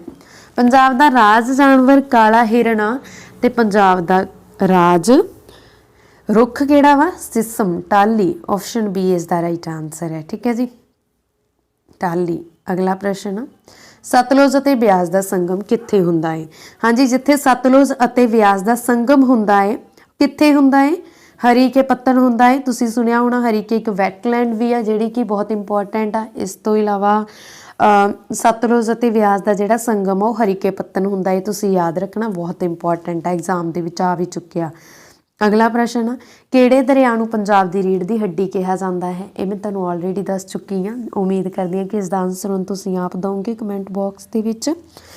ਤਾਂ ਸਤਲੁਜ ਦਰਿਆ ਵਾ ਜਿਸ ਨੂੰ ਪੰਜਾਬ ਦੀ ਰੀੜ੍ਹ ਦੀ ਹੱਡੀ ਬੋਲਿਆ ਜਾਂਦਾ ਹੈ। ਆਪਸ਼ਨ ਸੀ ਇਸ ਦਾ ਰਾਈਟ ਆਨਸਰ ਹੈ। ਅਗਲਾ ਪ੍ਰਸ਼ਨ, ਕਿਹੜੀ ਅਨਾਜ ਮੰਡੀ ਨੂੰ ਪੂਰੇ ਏਸ਼ੀਆ ਦੀ ਸਭ ਤੋਂ ਵੱਡੀ ਅਨਾਜ ਮੰਡੀ ਮੰਨਿਆ ਜਾਂਦਾ ਹੈ? ਹਾਂਜੀ, ਪੂਰੇ ਏਸ਼ੀਆ ਦੀ ਸਭ ਤੋਂ ਵੱਡੀ ਅਨਾਜ ਮੰਡੀ ਆ ਜਿਹੜੀ, ਇਹ ਮੰਨਿਆ ਜਾਂਦਾ ਹੈ ਖੰਨੇ ਨੂੰ। ਠੀਕ ਹੈ, ਖੰਨਾ ਅਨਾਜ ਮੰਡੀ ਆ, ਮੰਡੀ ਗੋਬਿੰਦਗੜ੍ਹ, ਜਿਹੜੀ ਕਿ ਪੂਰੇ ਪੰਜਾਬ ਦੇ ਵਿੱਚ ਫੇਮਸ ਆ, ਜਾਂ ਕਹਿ ਸਕਦੇ ਹਾਂ ਪੰਜਾਬ ਦੀ ਵੀ ਫੇਮਸ ਖੰਨਾ ਅਨਾਜ ਮੰਡੀ। ਠੀਕ ਹੈ, ਆਪਾਂ ਕਹਿ ਸਕਦੇ ਹਾਂ ਮੰਡੀ ਗੋਬਿੰਦਗੜ੍ਹ ਬਾਰੇ ਤੁਸੀਂ ਸੁਣਿਆ ਹੋਣਾ ਵਾ। ਤਾਂ ਇਹ ਪੂਰੇ ਏਸ਼ੀਆ ਦੀ ਸਭ ਤੋਂ ਵੱਡੀ ਅਨਾਜ ਮੰਡੀ ਆ। ਆਪਸ਼ਨ ਏ ਇਸ ਦਾ ਰਾਈਟ ਆਨਸਰ ਹੈ। ਮੋਗੇ ਦੇ ਵਿੱਚ ਸਭ ਤੋਂ ਵੱਡਾ ਮਿਲਕ ਪਲਾਂਟ ਆ। ਅਬੋਹਰ ਪੰਜਾਬ ਦਾ ਕੈਲੀਫੋਰਨੀਆ ਕਿਹਾ ਜਾਂਦਾ ਵਾ ਕਿਉਂਕਿ ਇੱਥੇ ਕਿਨੂਆਂ ਦੀ ਕਾਸ਼ਤ ਜ਼ਿਆਦਾ ਹੁੰਦੀ ਆ। ਜਲੰਧਰ ਨੂੰ ਸਪੋਰਟਸ ਸਿਟੀ ਆਫ ਪੰਜਾਬ ਬੋਲਿਆ ਜਾਂਦਾ। ਠੀਕ ਹੈ, ਲੁਧਿਆਣਾ ਦੀ ਗੱਲ ਕਰੀਏ, ਲੁਧਿਆਣਾ ਨੂੰ ਉਦਯੋਗਿਕ ਸਿਟੀ ਬੋਲਿਆ ਜਾਂਦਾ ਹੈ, ਉਦਯੋਗਿਕ ਸਿਟੀ ਜਾਂ ਆਰਥਿਕ ਰਾਜਧਾਨੀ ਬੋਲਿਆ ਜਾਂਦਾ ਹੈ। ਠੀਕ ਹੈ, ਮੈਨਚੈਸਟਰ ਵੀ ਬੋਲ ਦਿੱਤਾ ਜਾਂਦਾ ਪੰਜਾਬ ਦਾ ਲੁਧਿਆਣਾ ਨੂੰ। ਇਸ ਤਰ੍ਹਾਂ ਤੁਸੀਂ ਯਾਦ ਰੱਖਣਾ, ਹਰੇਕ ਤੁਹਾਡੇ ਲਈ ਇੰਪੋਰਟੈਂਟ ਆ। ਸਟੀਲ ਸਿਟੀ ਆਫ ਪੰਜਾਬ ਕਿਹਨੂੰ ਬੋਲਿਆ ਜਾਂਦਾ? ਜਲਦੀ ਨਾਲ ਆਨਸਰ ਕਮੈਂਟ ਬਾਕਸ ਦੇ ਵਿੱਚ ਸੈਂਡ ਕਰੋ। ਮੋਹਾਲੀ। ਅਗਲਾ ਪ੍ਰਸ਼ਨ, ਹਰਿਮੰਦਰ ਸਾਹਿਬ ਦਾ ਨੀਂਹ ਪੱਥਰ ਕਿਸ ਨੇ ਰੱਖਿਆ? ਹਾਂਜੀ, ਹਰਿਮੰਦਰ ਸਾਹਿਬ ਦਾ ਨੀਂਹ ਪੱਥਰ ਵੈਰੀ ਇੰਪੋਰਟੈਂਟ, ਇਹ ਪੰਜਾਬ ਪਟਵਾਰੀ ਦੇ ਐਗਜ਼ਾਮ ਦੇ ਵਿੱਚ ਆ ਚੁੱਕਿਆ MCQ ਆ। ਹਰਿਮੰਦਰ ਸਾਹਿਬ ਦਾ ਨੀਂਹ ਪੱਥਰ ਰੱਖਿਆ ਸੀ ਸੂਫੀ ਸੰਤ ਮੀਆਂ ਮੀਰ ਜੀ ਨੇ। Option B is the right answer. ਠੀਕ ਹੈ, ਜ਼ਿਆਦਾਤਰ ਸਟੂਡੈਂਟਸ ਸ਼੍ਰੀ ਗੁਰੂ ਅਰਜਨ ਦੇਵ ਜੀ ਲਗਾ ਕੇ ਆਉਂਦੇ ਆ। ਨਹੀਂ ਜੀ, ਇਹਨਾਂ ਨੇ ਨਿਰਮਾਣ ਸ਼ੁਰੂ ਕਰਵਾਇਆ ਸੀ, ਪਰ ਨੀਂਹ ਪੱਥਰ ਰੱਖਣ ਦੇ ਲਈ ਇਹਨਾਂ ਨੇ ਸੱਦਾ ਪੱਤਰ ਭੇਜਿਆ ਸੀ ਸੂਫੀ ਸੰਤ ਮੀਆਂ ਮੀਰ ਜੀ ਨੂੰ। ਹਰਿਮੰਦਰ ਸਾਹਿਬ ਦੇ ਵਿੱਚ ਪਹਿਲੇ ਸ਼੍ਰੀ ਗੁਰੂ ਗ੍ਰੰਥ ਸਾਹਿਬ ਜੀ ਜਦੋਂ ਸਥਾਪਿਤ ਕੀਤੇ ਗਏ ਸੀਗੇ, ਜਾਂ ਆਪਾਂ ਕਹਿ ਸਕਦੇ ਹਾਂ ਜਦੋਂ ਪਹਿਲੇ ਆਪਣੇ ਗ੍ਰੰਥ ਲਿਖੇ ਗਏ ਸੀ, ਤਾਂ ਉਹਨਾਂ ਦੇ ਪਹਿਲੇ ਗ੍ਰੰਥੀ ਬਣੇ ਸੀ ਬਾਬਾ ਬੁੱਢਾ ਜੀ। ਠੀਕ ਹੈ, ਇਹ ਵੀ ਤੁਸੀਂ ਯਾਦ ਰੱਖਣਾ। ਭਾਈ ਗੁਰਦਾਸ ਜੀ ਨੇ ਆਦਿ ਗ੍ਰੰਥ ਜਾਣੀ ਕਿ ਸ਼੍ਰੀ ਗੁਰੂ ਗ੍ਰੰਥ ਸਾਹਿਬ ਜੀ ਨੂੰ ਲਿਖਿਆ ਵਾ। ਲਿਖਵਾਇਆ ਕਿਹਨਾਂ ਨੇ ਆ? ਸ਼੍ਰੀ ਗੁਰੂ ਅਰਜਨ ਦੇਵ ਜੀ ਨੇ। ਦੇਖੋ, ਆਦਿ ਗ੍ਰੰਥ ਦਾ ਸੰਕਲਨ 1604 ਈਸਵੀ ਦੇ ਵਿੱਚ ਸ਼੍ਰੀ ਗੁਰੂ ਅਰਜਨ ਦੇਵ ਜੀ ਨੇ ਕਰਵਾਇਆ, ਪਰ ਤੁਹਾਨੂੰ ਇਹ ਆ ਸਕਦਾ ਕਿ ਲਿਖਿਆ ਕਿਹਨਾਂ ਨੇ ਆ? ਭਾਈ ਗੁਰਦਾਸ ਜੀ ਨੇ। ਪਹਿਲੇ ਗ੍ਰੰਥੀ ਕੌਣ ਬਣੇ ਸੀ? ਬਾਬਾ ਬੁੱਢਾ ਜੀ। ਇਸ ਤਰ੍ਹਾਂ ਲਿੰਕ ਕਰਕੇ ਯਾਦ ਰੱਖਿਆ ਕਰੋ, ਨਾਲੇ ਨੌਲੇਜ ਦੇ ਵਿੱਚ ਵਾਧਾ ਹੁੰਦਾ ਵਾ, ਭੁੱਲਦਾ ਨਹੀਂ ਸਾਨੂੰ। ਠੀਕ ਹੈ, ਅੱਗੇ ਆ ਗਿਆ ਲਾਵਾਂ ਕਿਸ ਦੀ ਰਚਨਾ ਹੈ? ਹਾਂਜੀ, ਸਿੱਖ ਧਰਮ ਦੇ ਵਿੱਚ ਵਿਆਹ ਵੇਲੇ ਲਾਵਾਂ ਪੜ੍ਹੀਆਂ ਜਾਂਦੀਆਂ ਨੇ। ਜਦੋਂ ਵੀ ਅਸੀਂ ਕੋਈ ਮਤਲਬ ਆਪਣਾ ਕੰਮਕਾਰ ਸ਼ੁਰੂ ਕਰਨਾ ਤਾਂ ਆਨੰਦ ਸਾਹਿਬ ਦੀ ਬਾਣੀ ਪੜ੍ਹੀ ਜਾਂਦੀ ਆ। ਠੀਕ ਹੈ, ਆਨੰਦ ਸਾਹਿਬ ਦੀ ਬਾਣੀ ਪੜ੍ਹੀ ਜਾਂਦੀ ਆ। ਆਨੰਦ ਸਾਹਿਬ ਤੋਂ ਬਾਅਦ ਸਿੱਖ ਧਰਮ ਦੇ ਵਿੱਚ ਇੰਪੋਰਟੈਂਟ ਆ ਜਿਹੜੀਆਂ ਕਿ ਵਿਆਹ ਵੇਲੇ ਪੜ੍ਹੀਆਂ ਜਾਂਦੀਆਂ ਨੇ, ਤਾਂ ਇਸ ਦੀ ਰਚਨਾ ਕੀਤੀ ਸੀ ਸ਼੍ਰੀ ਗੁਰੂ ਰਾਮਦਾਸ ਜੀ ਨੇ। ਆਪਸ਼ਨ ਬੀ ਇਸ ਦਾ ਰਾਈਟ ਆਨਸਰ ਹੈ। ਅਗਲਾ ਪ੍ਰਸ਼ਨ, ਸਿੱਖ ਧਰਮ ਦਾ ਮੁੱਖ ਗ੍ਰੰਥ ਕਿਹੜਾ ਹੈ? ਹਾਂਜੀ, ਸਿੱਖ ਧਰਮ ਦਾ ਮੁੱਖ ਗ੍ਰੰਥ ਕਿਹੜਾ ਹੈ? ਮੁੱਖ ਗ੍ਰੰਥ ਆ ਜੀ ਆਦਿ ਗ੍ਰੰਥ, ਕਿਉਂਕਿ ਆਦਿ ਗ੍ਰੰਥ ਜੋ ਸਾਡੇ ਸਿੱਖਾਂ ਦੇ 11ਵੇਂ ਗੁਰੂ ਆ। Option B is the right answer. ਅਗਲਾ ਪ੍ਰਸ਼ਨ, ਮਸੰਦ ਪ੍ਰਥਾ ਕਿਸ ਦੁਆਰਾ ਸ਼ੁਰੂ ਕੀਤੀ ਗਈ ਸੀ? ਹਾਂਜੀ, ਇਹ MCQ ਇਸ ਦੇ ਨਾਲੋਂ ਵੀ ਜ਼ਿਆਦਾ ਇੰਪੋਰਟੈਂਟ ਬਣ ਜਾਂਦਾ ਕਿ ਮਸੰਦ ਪ੍ਰਥਾ ਨੂੰ ਖਤਮ ਕਿਸ ਨੇ ਕੀਤਾ ਸੀ? ਮਸੰਦ ਪ੍ਰਥਾ ਨੂੰ ਖਤਮ ਕੀਤਾ ਸੀ ਸ਼੍ਰੀ ਗੁਰੂ ਗੋਬਿੰਦ ਸਿੰਘ ਜੀ ਨੇ, ਸ਼ੁਰੂ ਕੀਤਾ ਸੀ ਸ਼੍ਰੀ ਗੁਰੂ ਰਾਮਦਾਸ ਜੀ ਨੇ। Option A is the right answer. ਮਸੰਦ ਪ੍ਰਥਾ ਦੇ ਵਿੱਚ ਕੀ ਸੀਗਾ ਕਿ ਧਾਰਮਿਕ ਕਾਰਜਾਂ ਦੇ ਲਈ ਪੈਸੇ ਇਕੱਠੇ ਕੀਤੇ ਜਾਂਦੇ ਸੀ। ਇਹ ਸ਼੍ਰੀ ਗੁਰੂ ਰਾਮਦਾਸ ਜੀ ਨੇ ਸ਼ੁਰੂ ਕੀਤੀ ਸੀ, ਪਰ ਸ਼੍ਰੀ ਗੁਰੂ ਗੋਬਿੰਦ ਸਿੰਘ ਜੀ ਨੇ ਇਸ ਨੂੰ ਖਤਮ ਕਰ ਦਿੱਤਾ ਸੀ। ਅਗਲਾ ਪ੍ਰਸ਼ਨ, ਰੇਲ ਕੋਚ ਫੈਕਟਰੀ ਕਿੱਥੇ ਸਥਿਤ ਹੈ? ਹਾਂਜੀ, ਰੇਲ ਕੋਚ ਫੈਕਟਰੀ ਦੀ ਜੇ ਅਸੀਂ ਗੱਲ ਕਰੀਏ ਤਾਂ ਰੇਲ ਕੋਚ ਫੈਕਟਰੀ ਆ ਜਿਹੜੀ ਇਹ ਹੈਗੀ ਆ ਜੀ ਕਪੂਰਥਲੇ ਦੇ ਵਿੱਚ। Option B is the right answer. ਠੀਕ ਹੈ, ਅੰਮ੍ਰਿਤਸਰ ਨੂੰ ਸਿੱਖਾਂ ਦਾ ਅਜਾਇਬ ਘਰ ਵੀ ਬੋਲਿਆ ਜਾ ਸਕਦਾ, ਪੰਜਾਬ ਦਾ ਸੱਭਿਆਚਾਰਕ ਕੇਂਦਰ ਵੀ ਬੋਲਿਆ ਜਾਂਦਾ ਵਾ, ਇਹ ਵੀ ਤੁਸੀਂ ਯਾਦ ਰੱਖਣਾ। ਠੀਕ ਹੈ, ਜਲੰਧਰ ਲੁਧਿਆਣਾ ਬਾਰੇ ਮੈਂ ਤੁਹਾਨੂੰ ਦੱਸ ਚੁੱਕੀ ਹਾਂ। ਅਗਲਾ ਪ੍ਰਸ਼ਨ ਆ, ਭਾਰਤੀ ਸੰਵਿਧਾਨ ਨੂੰ ਕਦੋਂ ਅਪਣਾਇਆ ਗਿਆ? ਹਾਂਜੀ, ਭਾਰਤੀ ਸੰਵਿਧਾਨ ਨੂੰ ਕਦੋਂ ਅਪਣਾਇਆ ਗਿਆ ਸੀ? ਦੇਖੋ, ਭਾਰਤੀ ਸੰਵਿਧਾਨ ਨੂੰ ਲਾਗੂ ਕਦੋਂ ਕੀਤਾ ਗਿਆ? ਜਦੋਂ ਅਸੀਂ ਰਿਪਬਲਿਕ ਡੇ ਮਨਾਉਂਦੇ ਹਾਂ, 26 ਜਨਵਰੀ 1950 ਨੂੰ ਭਾਰਤੀ ਸੰਵਿਧਾਨ ਲਾਗੂ ਹੋਇਆ ਸੀ। ਠੀਕ ਹੈ, ਪਰ ਅਪਣਾਇਆ ਗਿਆ ਦੀ ਗੱਲ ਹੋ ਰਹੀ ਹੈ ਨਾ ਇੱਥੇ। ਭਾਰਤੀ ਸੰਵਿਧਾਨ ਨੂੰ ਕਦੋਂ ਅਪਣਾਇਆ ਗਿਆ? ਭਾਰਤੀ ਸੰਵਿਧਾਨ ਬਣ ਕੇ ਤਿਆਰ ਹੋਇਆ ਸੀ 26 ਨਵੰਬਰ 1949 ਨੂੰ, ਤਾਂ ਉਸ ਸਮੇਂ ਅਪਣਾ ਲਿਆ ਗਿਆ ਸੀ। ਆਪਸ਼ਨ ਸੀ ਇਸ ਦਾ ਰਾਈਟ ਆਨਸਰ ਹੈ। ਅਗਲਾ ਪ੍ਰਸ਼ਨ ਆ, ਭਾਰਤੀ ਸੰਵਿਧਾਨ ਵਿੱਚ ਰਾਸ਼ਟਰਪਤੀ ਦੇ ਅਹੁਦੇ ਦੀ ਜਾਣਕਾਰੀ ਕਿਹੜੇ ਦੇਸ਼ ਤੋਂ ਲਈ ਗਈ ਹੈ? ਹਾਂਜੀ, ਭਾਰਤੀ ਸੰਵਿਧਾਨ ਦੇ ਵਿੱਚ ਅਸੀਂ, ਜਿਵੇਂ ਕਿ ਤੁਹਾਨੂੰ ਪਤਾ ਹੈ, ਹਰੇਕ ਜੋ ਵੀ ਭਾਰਤੀ ਸੰਵਿਧਾਨ ਡਾਕਟਰ BN ਰਾਓ ਸੀ, ਜਿਹੜੇ ਕਿ ਸਲਾਹਕਾਰ ਸੀ ਭਾਰਤੀ ਸੰਵਿਧਾਨ ਦੇ ਵਿੱਚ। ਠੀਕ ਹੈ, ਇਹਨਾਂ ਨੇ ਕੀ ਕੀਤਾ ਸੀ ਕਿ ਸਾਰੇ ਦੇਸ਼ਾਂ ਦਾ ਸੰਵਿਧਾਨ ਆ ਜਿਹੜਾ ਪੜ੍ਹਿਆ ਸੀ, ਉਸ ਤੋਂ ਬਾਅਦ ਜਿਹੜਾ ਚੰਗਾ ਲੱਗਿਆ ਉਹੀ ਭਾਰਤ ਦੇ ਲਈ ਲੈ ਕੇ ਆਂਦਾ। ਠੀਕ ਹੈ, ਭਾਰਤ ਦੇ ਸੰਵਿਧਾਨ ਦੇ ਵਿੱਚ ਐਡ ਕੀਤਾ। ਤਾਂ ਭਾਰਤੀ ਸੰਵਿਧਾਨ ਦੇ ਵਿੱਚ ਜਿਹੜਾ ਰਾਸ਼ਟਰਪਤੀ ਦੇ ਅਹੁਦੇ ਦੀ ਜਾਣਕਾਰੀ ਆ, ਇਹ ਆਪਾਂ ਅਮਰੀਕਾ ਤੋਂ ਲਈ ਆ। ਕਿਹਦੇ ਤੋਂ ਲਈ ਆ? ਅਮਰੀਕਾ ਤੋਂ। ਆਪਸ਼ਨ ਏ ਇਸ ਦਾ ਰਾਈਟ ਆਨਸਰ ਹੈ। ਦੇਖੋ, ਅਮਰੀਕਾ ਤੋਂ ਅਸੀਂ ਪ੍ਰਸਤਾਵਨਾ ਲਈ ਆ, ਮੂਲ ਅਧਿਕਾਰ ਲਈ ਆ, ਸੁਪਰੀਮ ਕੋਰਟ ਸੰਬੰਧੀ ਜਾਣਕਾਰੀ ਲਈ ਆ, ਨਿਆਇਕ ਸੰਬੰਧੀ ਜਾਣਕਾਰੀ ਲਈ ਆ, ਰਾਸ਼ਟਰਪਤੀਆਂ ਦੀ ਸ਼ਕਤੀਆਂ ਤੇ ਕੰਮਾਂ ਦੀ ਜਾਣਕਾਰੀ ਲਈ ਆ, ਉਪ ਰਾਸ਼ਟਰਪਤੀ ਦਾ ਅਹੁਦਾ ਵੀ ਅਸੀਂ ਅਮਰੀਕਾ ਤੋਂ ਲਿਆ, ਸੰਸ਼ੋਧਨ ਪ੍ਰਣਾਲੀ ਵੀ ਅਸੀਂ ਅਮਰੀਕਾ ਤੋਂ ਲਈ ਆ। ਠੀਕ ਹੈ, ਇਹ ਤੁਸੀਂ ਯਾਦ ਰੱਖਣਾ ਅਮਰੀਕਾ ਦੇ ਬਾਰੇ। ਮੂਲ ਅਧਿਕਾਰ ਜਿਵੇਂ ਕਿ ਮੌਲਿਕ ਅਧਿਕਾਰ, ਉਹ ਮੈਂ ਤੁਹਾਨੂੰ ਦੱਸ ਚੁੱਕੀ ਹਾਂ। ਅਗਲਾ ਪ੍ਰਸ਼ਨ ਆ, ਭਾਰਤੀ ਸੰਵਿਧਾਨ ਬਣਾਉਣ ਲਈ ਸੰਵਿਧਾਨ ਸਭਾ ਦੁਆਰਾ ਕਿੰਨੀਆਂ ਕਮੇਟੀਆਂ ਦਾ ਗਠਨ ਕੀਤਾ ਗਿਆ? ਹਾਂਜੀ, ਭਾਰਤੀ ਸੰਵਿਧਾਨ ਬਣਾਉਣ ਦੇ ਲਈ ਦੇਖੋ, ਜਿਵੇਂ ਕਿ ਮੈਂ ਤੁਹਾਨੂੰ ਦੱਸਿਆ ਸੀ, ਦੂਜੇ ਵਿਸ਼ਵ ਯੁੱਧ ਦੇ ਨਾਲ ਰਿਲੇਟਿਡ ਆ, ਜਦੋਂ ਬਹੁਤ ਜ਼ਿਆਦਾ ਤਬਾਹੀ ਮੱਚੀ ਹੋਈ ਸੀ, ਉਸ ਟਾਈਮ ਇੰਡੀਆ ਨੇ ਹੈਲਪ ਕੀਤੀ ਸੀਗੀ। ਕਿਸ ਦੀ ਹੈਲਪ ਕੀਤੀ ਸੀਗੀ? ਹਾਂਜੀ, ਲੇਬਰ ਪਾਰਟੀ ਦੇ ਨੇਤਾ ਸੀਗੇ ਕਲਾਈਮੈਂਟ ਐਂਟਲੀ। ਉਹਨਾਂ ਨੇ ਕਿਹਾ ਸੀ ਕਿ ਜੇਕਰ ਤੁਸੀਂ ਉਹਨਾਂ ਦੀ ਮਦਦ ਕਰੋਗੇ, ਹੁਣ ਉਹ ਮੈਂ ਤੁਹਾਨੂੰ ਸਟੋਰੀ ਪਹਿਲਾਂ ਦੱਸ ਚੁੱਕੀ ਹਾਂ। ਰਿਪਬਲਿਕ ਡੇ ਤੇ ਮੈਂ 15 ਅਗਸਤ ਵਾਲੀ ਵੀਡੀਓ 26 ਜਨਵਰੀ ਵਾਲੀ ਵੀਡੀਓ ਬਣਾਈ ਸੀ ਨਾ, ਤੁਸੀਂ ਉਸ ਨੂੰ ਦੇਖ ਸਕਦੇ ਹੋ। ਉਹਦੇ ਵਿੱਚ ਮੈਂ ਤੁਹਾਨੂੰ ਸਾਰਾ ਡਿਟੇਲ ਦੇ ਵਿੱਚ ਦੱਸਿਆ ਵਾ ਕਿ ਕਿਉਂ ਭਾਰਤੀ ਸੰਵਿਧਾਨ ਨੂੰ ਵੀ ਲਾਗੂ ਕਰਨ ਦੇ ਲਈ 2 ਮਹੀਨੇ ਵੇਟ ਕੀਤੀ ਗਈ ਸੀ। ਠੀਕ ਹੈ, ਸਾਰਾ ਕੁਝ ਕਿਵੇਂ ਹੋਇਆ, ਕਿਵੇਂ ਕੀ ਨਹੀਂ ਹੋਇਆ, ਮੈਂ ਸਾਰਾ ਤੁਹਾਨੂੰ ਉਸ ਵਿੱਚ ਦੱਸ ਚੁੱਕੀ ਹਾਂ। ਨਾਲ ਦੀ ਨਾਲ ਸੰਵਿਧਾਨ ਵੀ ਮੈਂ ਤੁਹਾਨੂੰ ਕਲੀਅਰ ਕੀਤਾ ਸੀਗਾ, ਕਿਉਂਕਿ ਸਾਰਾ ਇੱਕ ਦੂਜੇ ਨਾਲ ਰਿਲੇਟਿਡ ਸੀ, ਇਸ ਕਰਕੇ। ਠੀਕ ਹੈ, ਤਾਂ ਉਸ ਤੋਂ ਬਾਅਦ ਜਿਹੜੇ 3 ਉਹਨਾਂ ਨੇ ਸਾਡੇ ਕੋਲੇ, ਭਾਰਤ ਨੇ ਉਹਨਾਂ ਦੀ ਹੈਲਪ ਕੀਤੀ ਸੀਗੀ, ਤੇ ਉਹਨਾਂ ਨੇ ਫਿਰ ਭਾਰਤ ਦੀ ਹੈਲਪ ਕਰਨ ਦੇ ਲਈ 3 ਕੈਬਨਿਟ ਮੰਤਰੀ ਭੇਜੇ ਸੀ ਆਪਣੇ 1946 ਦੇ ਵਿੱਚ, ਕ੍ਰਿਪਸ, ਅਲੈਗਜ਼ੈਂਡਰ ਅਤੇ ਲਾਰੈਂਸ। ਇਹਨਾਂ ਤਿੰਨਾਂ ਨੇ ਆਪਣਾ ਜਿੰਨਾ ਟਾਈਮ ਸੰਵਿਧਾਨ ਨਹੀਂ ਬਣਿਆ, ਭਾਰਤ ਨੂੰ ਸੰਭਾਲਿਆ ਸੀਗਾ, ਕਿਉਂਕਿ 1947 ਦੇ ਵਿੱਚ ਭਾਰਤ, ਆਪਾਂ ਕਹਿ ਸਕਦੇ ਹਾਂ ਕਿ ਅੰਗਰੇਜ਼ ਛੱਡਣ ਲਈ ਤਿਆਰ ਤਾਂ ਹੋ ਗਏ ਸੀ, ਪਰ ਕੋਈ ਨਾ ਕੋਈ ਤਾਂ ਚਾਹੀਦਾ ਹੀ ਸੀ ਨਾ ਭਾਰਤ ਤੇ ਰਾਜ ਕਰਨ ਦੇ ਲਈ। ਤਾਂ ਇਸ ਲਈ ਉਹ ਕਹਿੰਦੇ ਸੀ ਵੀ ਜਦੋਂ ਤੱਕ ਤੁਹਾਡਾ ਸੰਵਿਧਾਨ ਬਣ ਨਹੀਂ ਸਕਦਾ, ਅਸੀਂ ਤੁਹਾਡੀ ਦੇਖ ਰੇਖ ਕਰਾਂਗੇ। ਵੈਸੇ ਤੁਹਾਡੇ ਲਈ ਵੀਡੀਓ ਬੋਰਿੰਗ ਬਣੂਗੀ, ਕਿਉਂਕਿ ਤੁਸੀਂ ਉਹ ਵੀਡੀਓ ਦੇਖ ਸਕਦੇ ਹੋ, ਉਹਦੇ ਵਿੱਚ ਮੈਂ ਤੁਹਾਨੂੰ ਸਾਰਾ ਦੱਸਿਆ ਹੋਇਆ। ਹੁਣ ਆਪਾਂ ਮੇਨ ਗੱਲ ਕਰਦੇ ਹਾਂ ਕਿ ਜਦੋਂ ਸੰਵਿਧਾਨ ਬਣਾਉਣ ਦੇ ਲਈ ਸੰਵਿਧਾਨ ਦੀ ਜਿਹੜੀ ਪ੍ਰਕਿਰਿਆ ਵਾ ਉਹ ਬਣਨੀ ਸ਼ੁਰੂ ਹੋ ਗਈ ਸੀ। ਫਿਰ ਸੰਵਿਧਾਨ ਕੌਣ ਬਣਾਏਗਾ, ਇਸ ਦੇ ਲਈ ਇਨਡਾਇਰੈਕਟ ਇਲੈਕਸ਼ਨਸ ਹੋਈਆਂ ਸੀ। ਚੁਣੇ ਗਏ ਮੈਂਬਰਾਂ ਨੂੰ ਸੈਂਟਰਲ ਹਾਲ ਕੇ ਸੰਸਦ ਭਵਨ ਦੇ ਵਿੱਚ ਇਕੱਠੇ ਕਰ ਲਿਆ ਗਿਆ ਸੀ, ਉੱਥੇ ਬੈਠ ਕੇ ਸੰਵਿਧਾਨ ਲਿਖਿਆ ਗਿਆ, ਤੇ ਕੈਬਨਿਟ ਮਿਸ਼ਨ ਦੇ ਆਧਾਰ ਤੇ ਸੰਵਿਧਾਨ ਸਭਾ ਦਾ ਗਠਨ 1946 ਦੇ ਵਿੱਚ ਹੋਇਆ। ਪਹਿਲੀ ਮੀਟਿੰਗ ਆ ਜਿਹੜੀ ਪਹਿਲੀ ਮੀਟਿੰਗ ਜਦੋਂ ਹੋਣੀ ਸੀ, ਤਾਂ ਸਭ ਤੋਂ ਪਹਿਲਾਂ 13 ਕਮੇਟੀਆਂ ਬਣਾਈਆਂ ਗਈਆਂ, ਜਿਹਦੇ ਵਿੱਚੋਂ ਸਭ ਤੋਂ ਮਹੱਤਵਪੂਰਨ ਹੁੰਦੀ ਹੈ ਡਰਾਫਟ ਕਮੇਟੀ। ਉਸ ਦੇ ਪ੍ਰਧਾਨ ਬਣੇ ਸੀਗੇ ਡਾਕਟਰ ਭੀਮ ਰਾਓ ਅੰਬੇਡਕਰ। ਇਹਨਾਂ ਨੇ ਡਰਾਫਟ ਕਮੇਟੀ ਵੀ ਸੰਭਾਲੀ, ਨਾਲ ਦੀ ਨਾਲ ਦੂਜੀਆਂ ਕਮੇਟੀਆਂ ਦੇ ਵਿੱਚ ਵੀ ਕਿੱਥੇ ਕੀ ਗਲਤ ਹੋ ਰਿਹਾ, ਕਿੱਥੇ ਕੀ ਸਹੀ ਹੋ ਰਿਹਾ, ਇਸ ਗੱਲ ਦਾ ਧਿਆਨ ਰੱਖਿਆ। ਤੇ ਉਸ ਤੋਂ ਬਾਅਦ ਇਹਨਾਂ ਨੇ ਕੀ ਕੀਤਾ ਸੀਗਾ ਕਿ ਇਸੇ ਕਰਕੇ ਇਹਨਾਂ ਨੂੰ ਭਾਰਤੀ ਸੰਵਿਧਾਨ ਦਾ ਜਨਕ ਮੰਨਿਆ ਜਾਂਦਾ ਹੈ। ਠੀਕ ਹੈ, ਹੁਣ ਆਪਸ਼ਨ ਏ ਇਸ ਦਾ ਰਾਈਟ ਆਨਸਰ ਹੈ ਕਿ 13 ਕਮੇਟੀਆਂ ਦਾ ਗਠਨ ਹੋਇਆ ਸੀ, ਜਿਸ ਦੇ ਵਿੱਚੋਂ ਮਹੱਤਵਪੂਰਨ ਸੀ ਡਰਾਫਟ ਕਮੇਟੀ। ਡਰਾਫਟ ਕਮੇਟੀ ਦੇ ਮੈਂਬਰ ਸੀਗੇ 7, ਡਾਕਟਰ ਭੀਮ ਰਾਓ ਅੰਬੇਡਕਰ ਦੇ ਸਣੇ 7 ਸੀ। ਠੀਕ ਹੈ, ਇਹ ਵੀ ਤੁਸੀਂ ਯਾਦ ਰੱਖਣਾ, ਆ ਸਕਦਾ ਵਾ ਐਗਜ਼ਾਮ 'ਚ। ਅੱਗੇ ਆ, ਭਾਰਤੀ ਸੰਵਿਧਾਨ ਵਿੱਚ ਕਿੰਨੀਆਂ ਅਨੁਸੂਚੀਆਂ ਹਨ? ਹਾਂਜੀ, ਭਾਰਤੀ ਸੰਵਿਧਾਨ ਦੇ ਵਿੱਚ ਅਨੁਸੂਚੀਆਂ ਕਿੰਨੀਆਂ ਹਨ? ਜਦੋਂ ਸੰਵਿਧਾਨ ਬਣ ਕੇ ਤਿਆਰ ਹੋਇਆ ਉਸ ਟਾਈਮ ਸੀ 8। ਠੀਕ ਹੈ, ਤੇ ਹੁਣ ਐਟ ਪ੍ਰੈਜ਼ੈਂਟ ਨੇ 12। ਆਪਸ਼ਨ ਡੀ ਇਸ ਦਾ ਰਾਈਟ ਆਨਸਰ ਹੈ।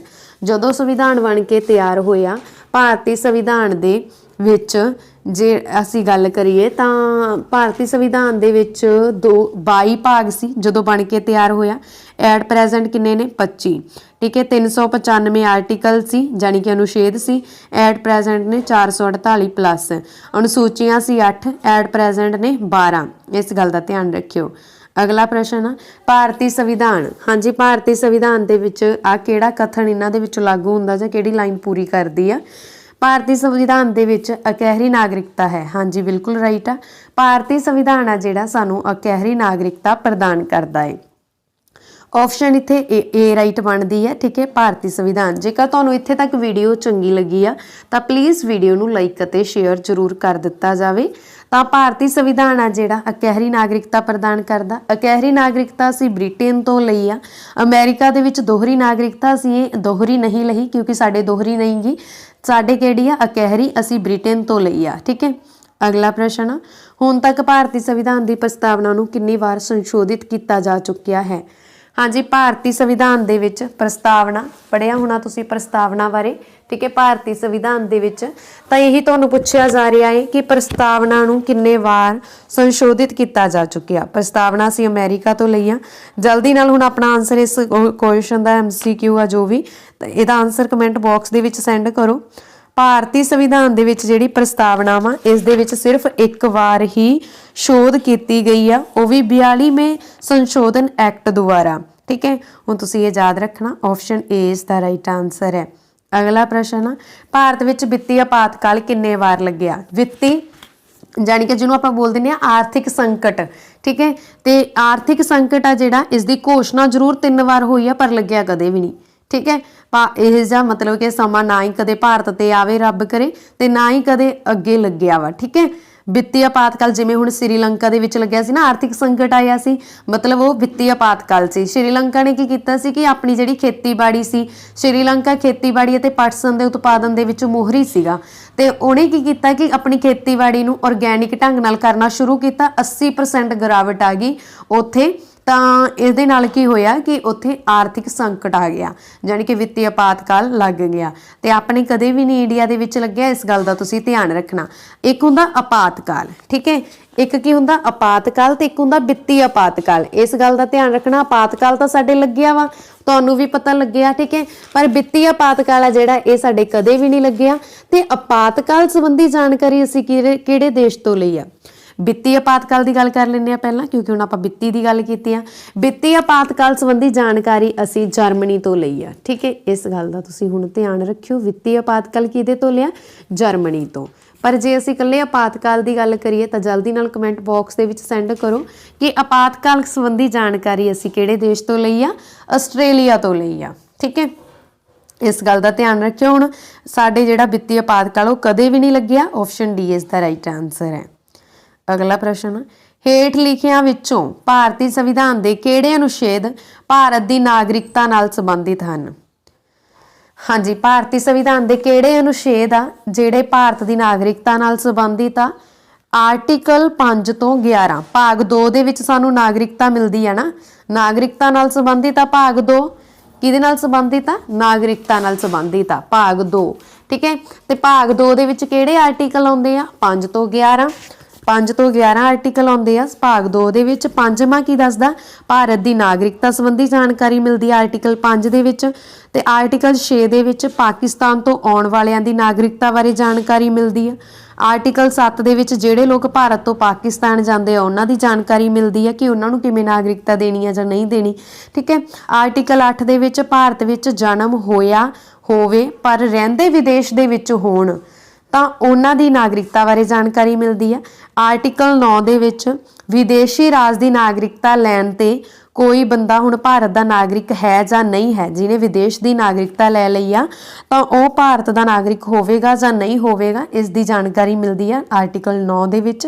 ਆਰਟੀਕਲ 10 ਦੇ ਵਿੱਚ ਮਿਲਦਾ ਸਾਨੂੰ ਨਾਗਰਿਕਤਾ ਦੇ ਅਧਿਕਾਰਾਂ ਦੀ ਨਿਰੰਤਰਤਾ, ਠੀਕ ਹੈ। ਆਰਟੀਕਲ 11 ਦੇ ਵਿੱਚ ਨਾਗਰਿਕਾਂ ਦੇ ਅਧਿਕਾਰਾਂ ਨੂੰ ਨਿਯਮਤ ਕਰਨ ਲਈ ਸੰਸਦ ਦੁਆਰਾ ਬਣਾਏ ਜਾਣ ਵਾਲੇ ਕਾਨੂੰਨਾਂ ਦੀ ਜਾਣਕਾਰੀ ਮਿਲਦੀ ਆ।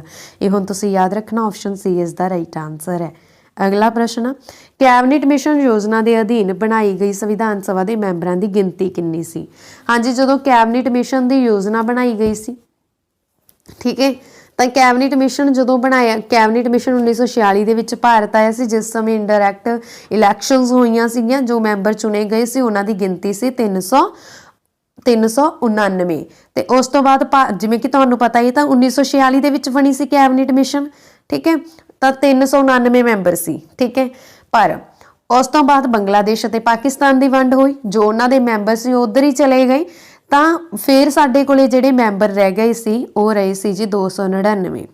ਹੁਣ ਜਿਵੇਂ ਕਿ ਤੁਹਾਨੂੰ ਪਤਾ ਭਾਰਤੀ ਸੰਵਿਧਾਨ ਨੂੰ ਲਿਖਣ ਲਈ ਤਾਂ ਲਗਭਗ 3 ਸਾਲ ਲੱਗ ਗਏ ਸੀ, 2 ਸਾਲ 11 ਮਹੀਨੇ 18 ਦਿਨ ਲੱਗੇ ਸੀ, ਲਗਭਗ 3 ਸਾਲ, ਠੀਕ ਹੈ। ਤਾਂ ਭਾਰਤੀ ਸੰਵਿਧਾਨ ਨੂੰ ਲਿਖਣ ਲਈ ਜਦੋਂ ਇੰਨਾ ਟਾਈਮ ਲੱਗਿਆ, ਅੱਧਿਆਂ ਦੇ ਵਿੱਚੋਂ ਉਸ ਟਾਈਮ ਤੱਕ ਡੈਥ ਹੋ ਗਈ। ਜਦੋਂ ਸੰਵਿਧਾਨ ਤੇ ਸਾਈਨ ਕਰਨ ਦੀ ਵਾਰੀ ਆਈ ਤਾਂ ਹੁਣ ਐਟ ਪ੍ਰੈਜ਼ੈਂਟ ਸੰਵਿਧਾਨ ਤੇ ਸਾਈਨ ਕਿੰਨੇ ਲੋਕਾਂ ਦੇ ਕੀਤੇ ਹੋਏ ਆ? 299 ਲੋਕਾਂ ਦੇ ਕੀਤੇ ਹੋਏ ਆ, ਜਿਨ੍ਹਾਂ ਦੇ ਵਿੱਚੋਂ 15 ਔਰਤਾਂ ਨੇ, ਠੀਕ ਹੈ। ਇਸ ਗੱਲ ਦਾ ਹੁਣ ਤੁਸੀਂ ਧਿਆਨ ਰੱਖਿਓ ਕਿ ਸੰਵਿਧਾਨ ਤੇ ਕਿੰਨੇ ਲੋਕਾਂ ਦੇ ਦਸਤਖਤ ਆ? 299 ਲੋਕਾਂ ਦੇ। ਅਗਲਾ ਪ੍ਰਸ਼ਨ ਆ ਜੀ, ਹੁਣ ਸਾਡਾ ਪੋਰਸ਼ਨ ਸ਼ੁਰੂ ਹੋਇਆ ਹੈ ਰੀਜ਼ਨਿੰਗ ਦਾ।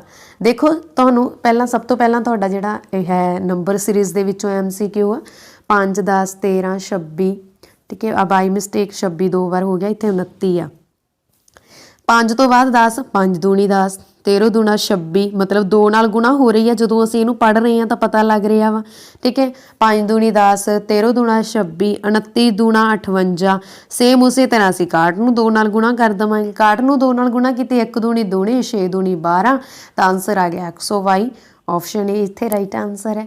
ਆਪਾਂ ਲਿੰਕ ਦੇਖਣਾ ਹੁੰਦਾ ਨਾ ਕਿ ਜੋ ਦੂਜਾ ਸਿਰੇ ਜੋ ਸਾਡੀ ਲੜੀ ਆ ਕੰਪਲੀਟ ਹੋ ਰਹੀ ਆ, ਤਾਂ ਉਸੇ ਤਰ੍ਹਾਂ ਅਗਲਾ ਵਰਡ ਵੀ ਅਸੀਂ ਉਹੀ ਪ੍ਰੋਸੈਸ ਲਾ ਕੇ ਕੰਪਲੀਟ ਕਰਨਾ। ਜੋ ਨਹੀਂ ਲੱਗ ਰਿਹਾ ਉਹਦੇ ਤੇ ਆਪਸ਼ਨ ਨਹੀਂ ਮਿਲ ਰਹੀ, ਮਤਲਬ ਕੋਈ ਹੋਰ ਢੰਗ ਲੱਗ ਰਿਹਾ ਤਾਂ ਉਹ ਲਗਾਓ, ਠੀਕ ਹੈ। ਫਿਰ ਸੋਚਣਾ ਪੈਂਦਾ, ਸਭ ਤੋਂ ਪਹਿਲਾਂ ਡਿਫਰੈਂਸ ਦੇਖ ਲੈਣਾ। ਡਿਫਰੈਂਸ ਨਾਲ ਮੋਸਟਲੀ ਹੋ ਜਾਂਦੇ ਐਗਜ਼ਾਮ ਦੇ ਵਿੱਚ ਸਮ। ਅੱਗੇ ਹੇਠ ਲਿਖੀ ਲੜੀ ਵਿੱਚ ਅੰਕ 5 ਕਿੰਨੀ ਵਾਰ ਆਉਂਦਾ ਹੈ? ਹਾਂਜੀ, ਅੰਕ ਆ 5, ਯਾਨੀ ਕਿ 5 ਕਿੰਨੀ ਵਾਰ ਆਉਂਦਾ ਹੈ ਇਹ ਦੇਖਣਾ ਹੈ। ਪਰ ਕੰਡੀਸ਼ਨ ਕੀ ਦਿੱਤੀ ਆ ਕਿ ਤੁਸੀਂ ਉਹੀ 5 ਦੇਖਣਾ ਜਿਹਦੇ ਤੋਂ ਪਹਿਲਾਂ 1 ਆਉਂਦਾ ਹੋਵੇ ਤੇ ਬਾਅਦ ਵਿੱਚ 6 ਆਉਂਦਾ ਹੋਵੇ। ਮਤਲਬ ਤੁਸੀਂ 156 ਦੇਖ ਲਓ ਲੜੀ ਦੇ ਵਿੱਚ ਕਿੰਨੇ ਵਾਰ ਪਿਆ ਵਾ। 156 ਦੀ ਜੇ ਅਸੀਂ ਗੱਲ ਕਰੀਏ ਤਾਂ ਇਹ ਹੈ ਜੀ 156 ਆ ਪਿਆ 1 ਵਾਰ। ਹੋਰ ਦੇਖੋ, ਲੱਭੋ, ਹੋਰ ਤਾਂ ਹੈ ਹੀ ਨਹੀਂ। ਤਾਂ ਅੰਕ 5 ਤਾਂ ਬਥੇਰੀ ਵਾਰ ਆਉਂਦਾ ਵਾ, ਠੀਕ ਹੈ, ਬਹੁਤ ਵਾਰ ਆ ਰਿਹਾ ਹੈ। ਪਰ ਉਹ ਵਾਲਾ ਅੰਕ 5 ਇੱਕ ਵਾਰੀ ਆ ਰਿਹਾ ਜਿਹਦੇ ਵਿੱਚ ਪਹਿਲਾਂ 1 ਆਉਂਦਾ ਬਾਅਦ ਵਿੱਚ 6 ਆਉਂਦਾ। ਤਾਂ ਰਾਈਟ ਆਨਸਰ ਕੀ ਹੋਵੇਗਾ? ਆਪਸ਼ਨ 1, ਠੀਕ ਹੈ। ਆਰਡਰ ਐਂਡ ਰੈਂਕਿੰਗ ਦੇ ਵਿੱਚੋਂ ਆਇਆ ਇਹ ਸਮ।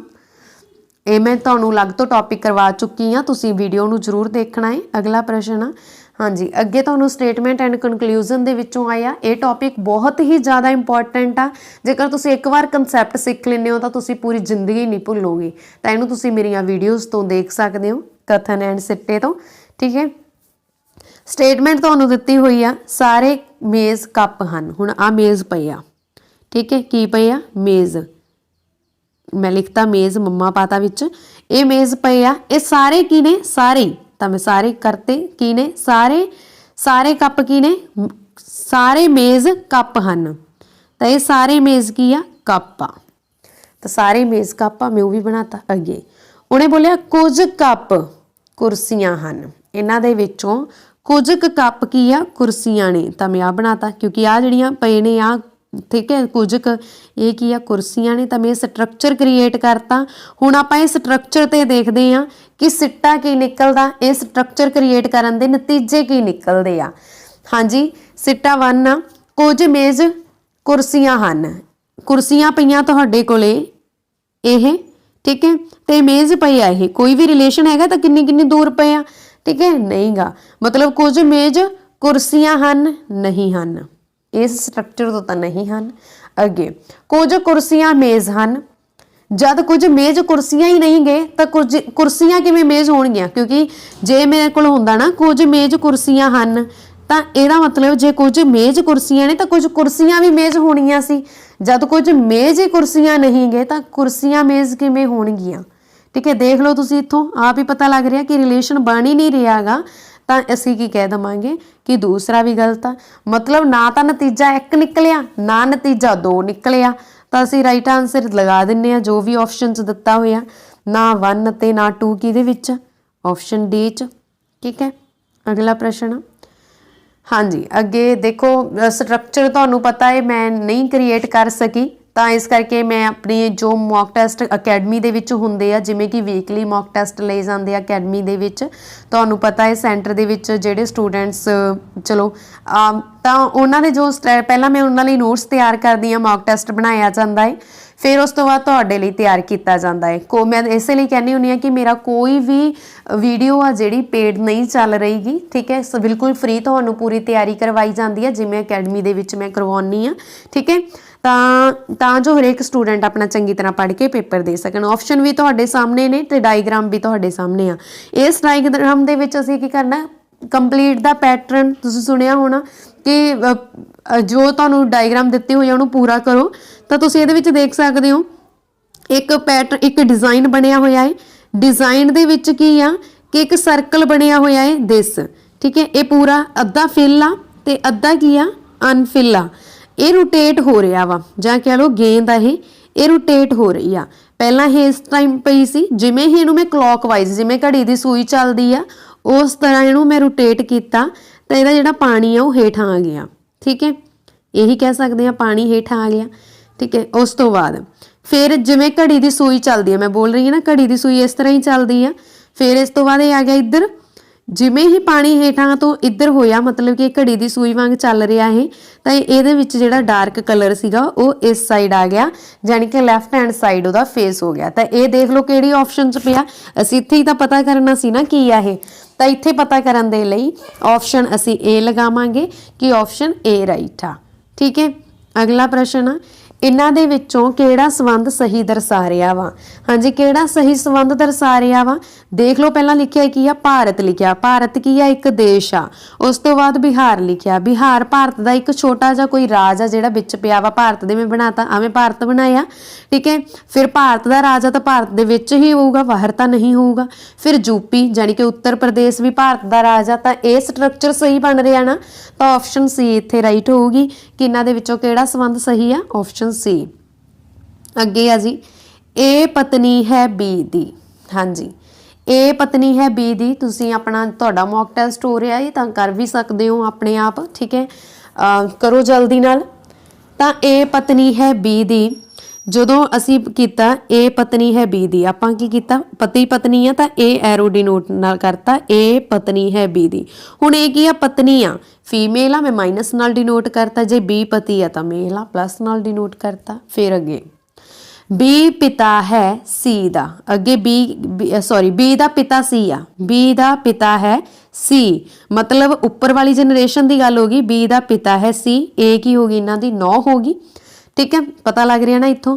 ਹੁਣ ਜੇ ਪਿਤਾ ਵਾ ਤਾਂ ਪਲੱਸ ਨਾਲ ਡਿਨੋਟ ਕਰਤਾ। ਅੱਗੇ ਸੀ ਦੀ ਪਤਨੀ ਹੈ ਡੀ, ਮਤਲਬ ਬੀ ਦੀ ਮਾਂ ਵਾ ਕੌਣ, ਡੀ ਆ, ਜਿਹੜੀ ਕਿ ਸੀ ਦੀ ਕੀ ਆ, ਪਤਨੀ ਆ, ਇਸ ਕਰਕੇ ਐਰੋ ਨਾਲ ਡਿਨੋਟ ਕੀਤਾ ਵਾ, ਠੀਕ ਹੈ। ਤਾਂ ਮਾਈਨਸ ਨਾਲ ਡਿਨੋਟ ਕਰਤਾ ਪਤਨੀ ਆ। ਹੁਣ ਡੀ ਦੀ ਇੱਕ ਧੀ ਵੀ ਆ, ਜਿਹੜੀ ਡੀ ਦੀ ਧੀ ਆ, ਬੀ ਦੀ ਮਾਂ ਵਾ ਨਾ ਡੀ, ਜਿਹੜੀ ਡੀ ਦੀ ਧੀ ਆ ਉਹ ਬੀ ਦੀ ਕੀ ਹੋਈ, ਭੈਣ, ਬੀ ਦੇ ਬਰਾਬਰ ਦੇ ਰਿਸ਼ਤਿਆਂ 'ਚ ਆ ਗਈ, ਭੈਣ ਹੋਈ, ਠੀਕ ਹੈ। ਤਾਂ ਡੀ ਦੀ ਕੀ ਹੋਈ, ਭੈਣ ਹੋਈ।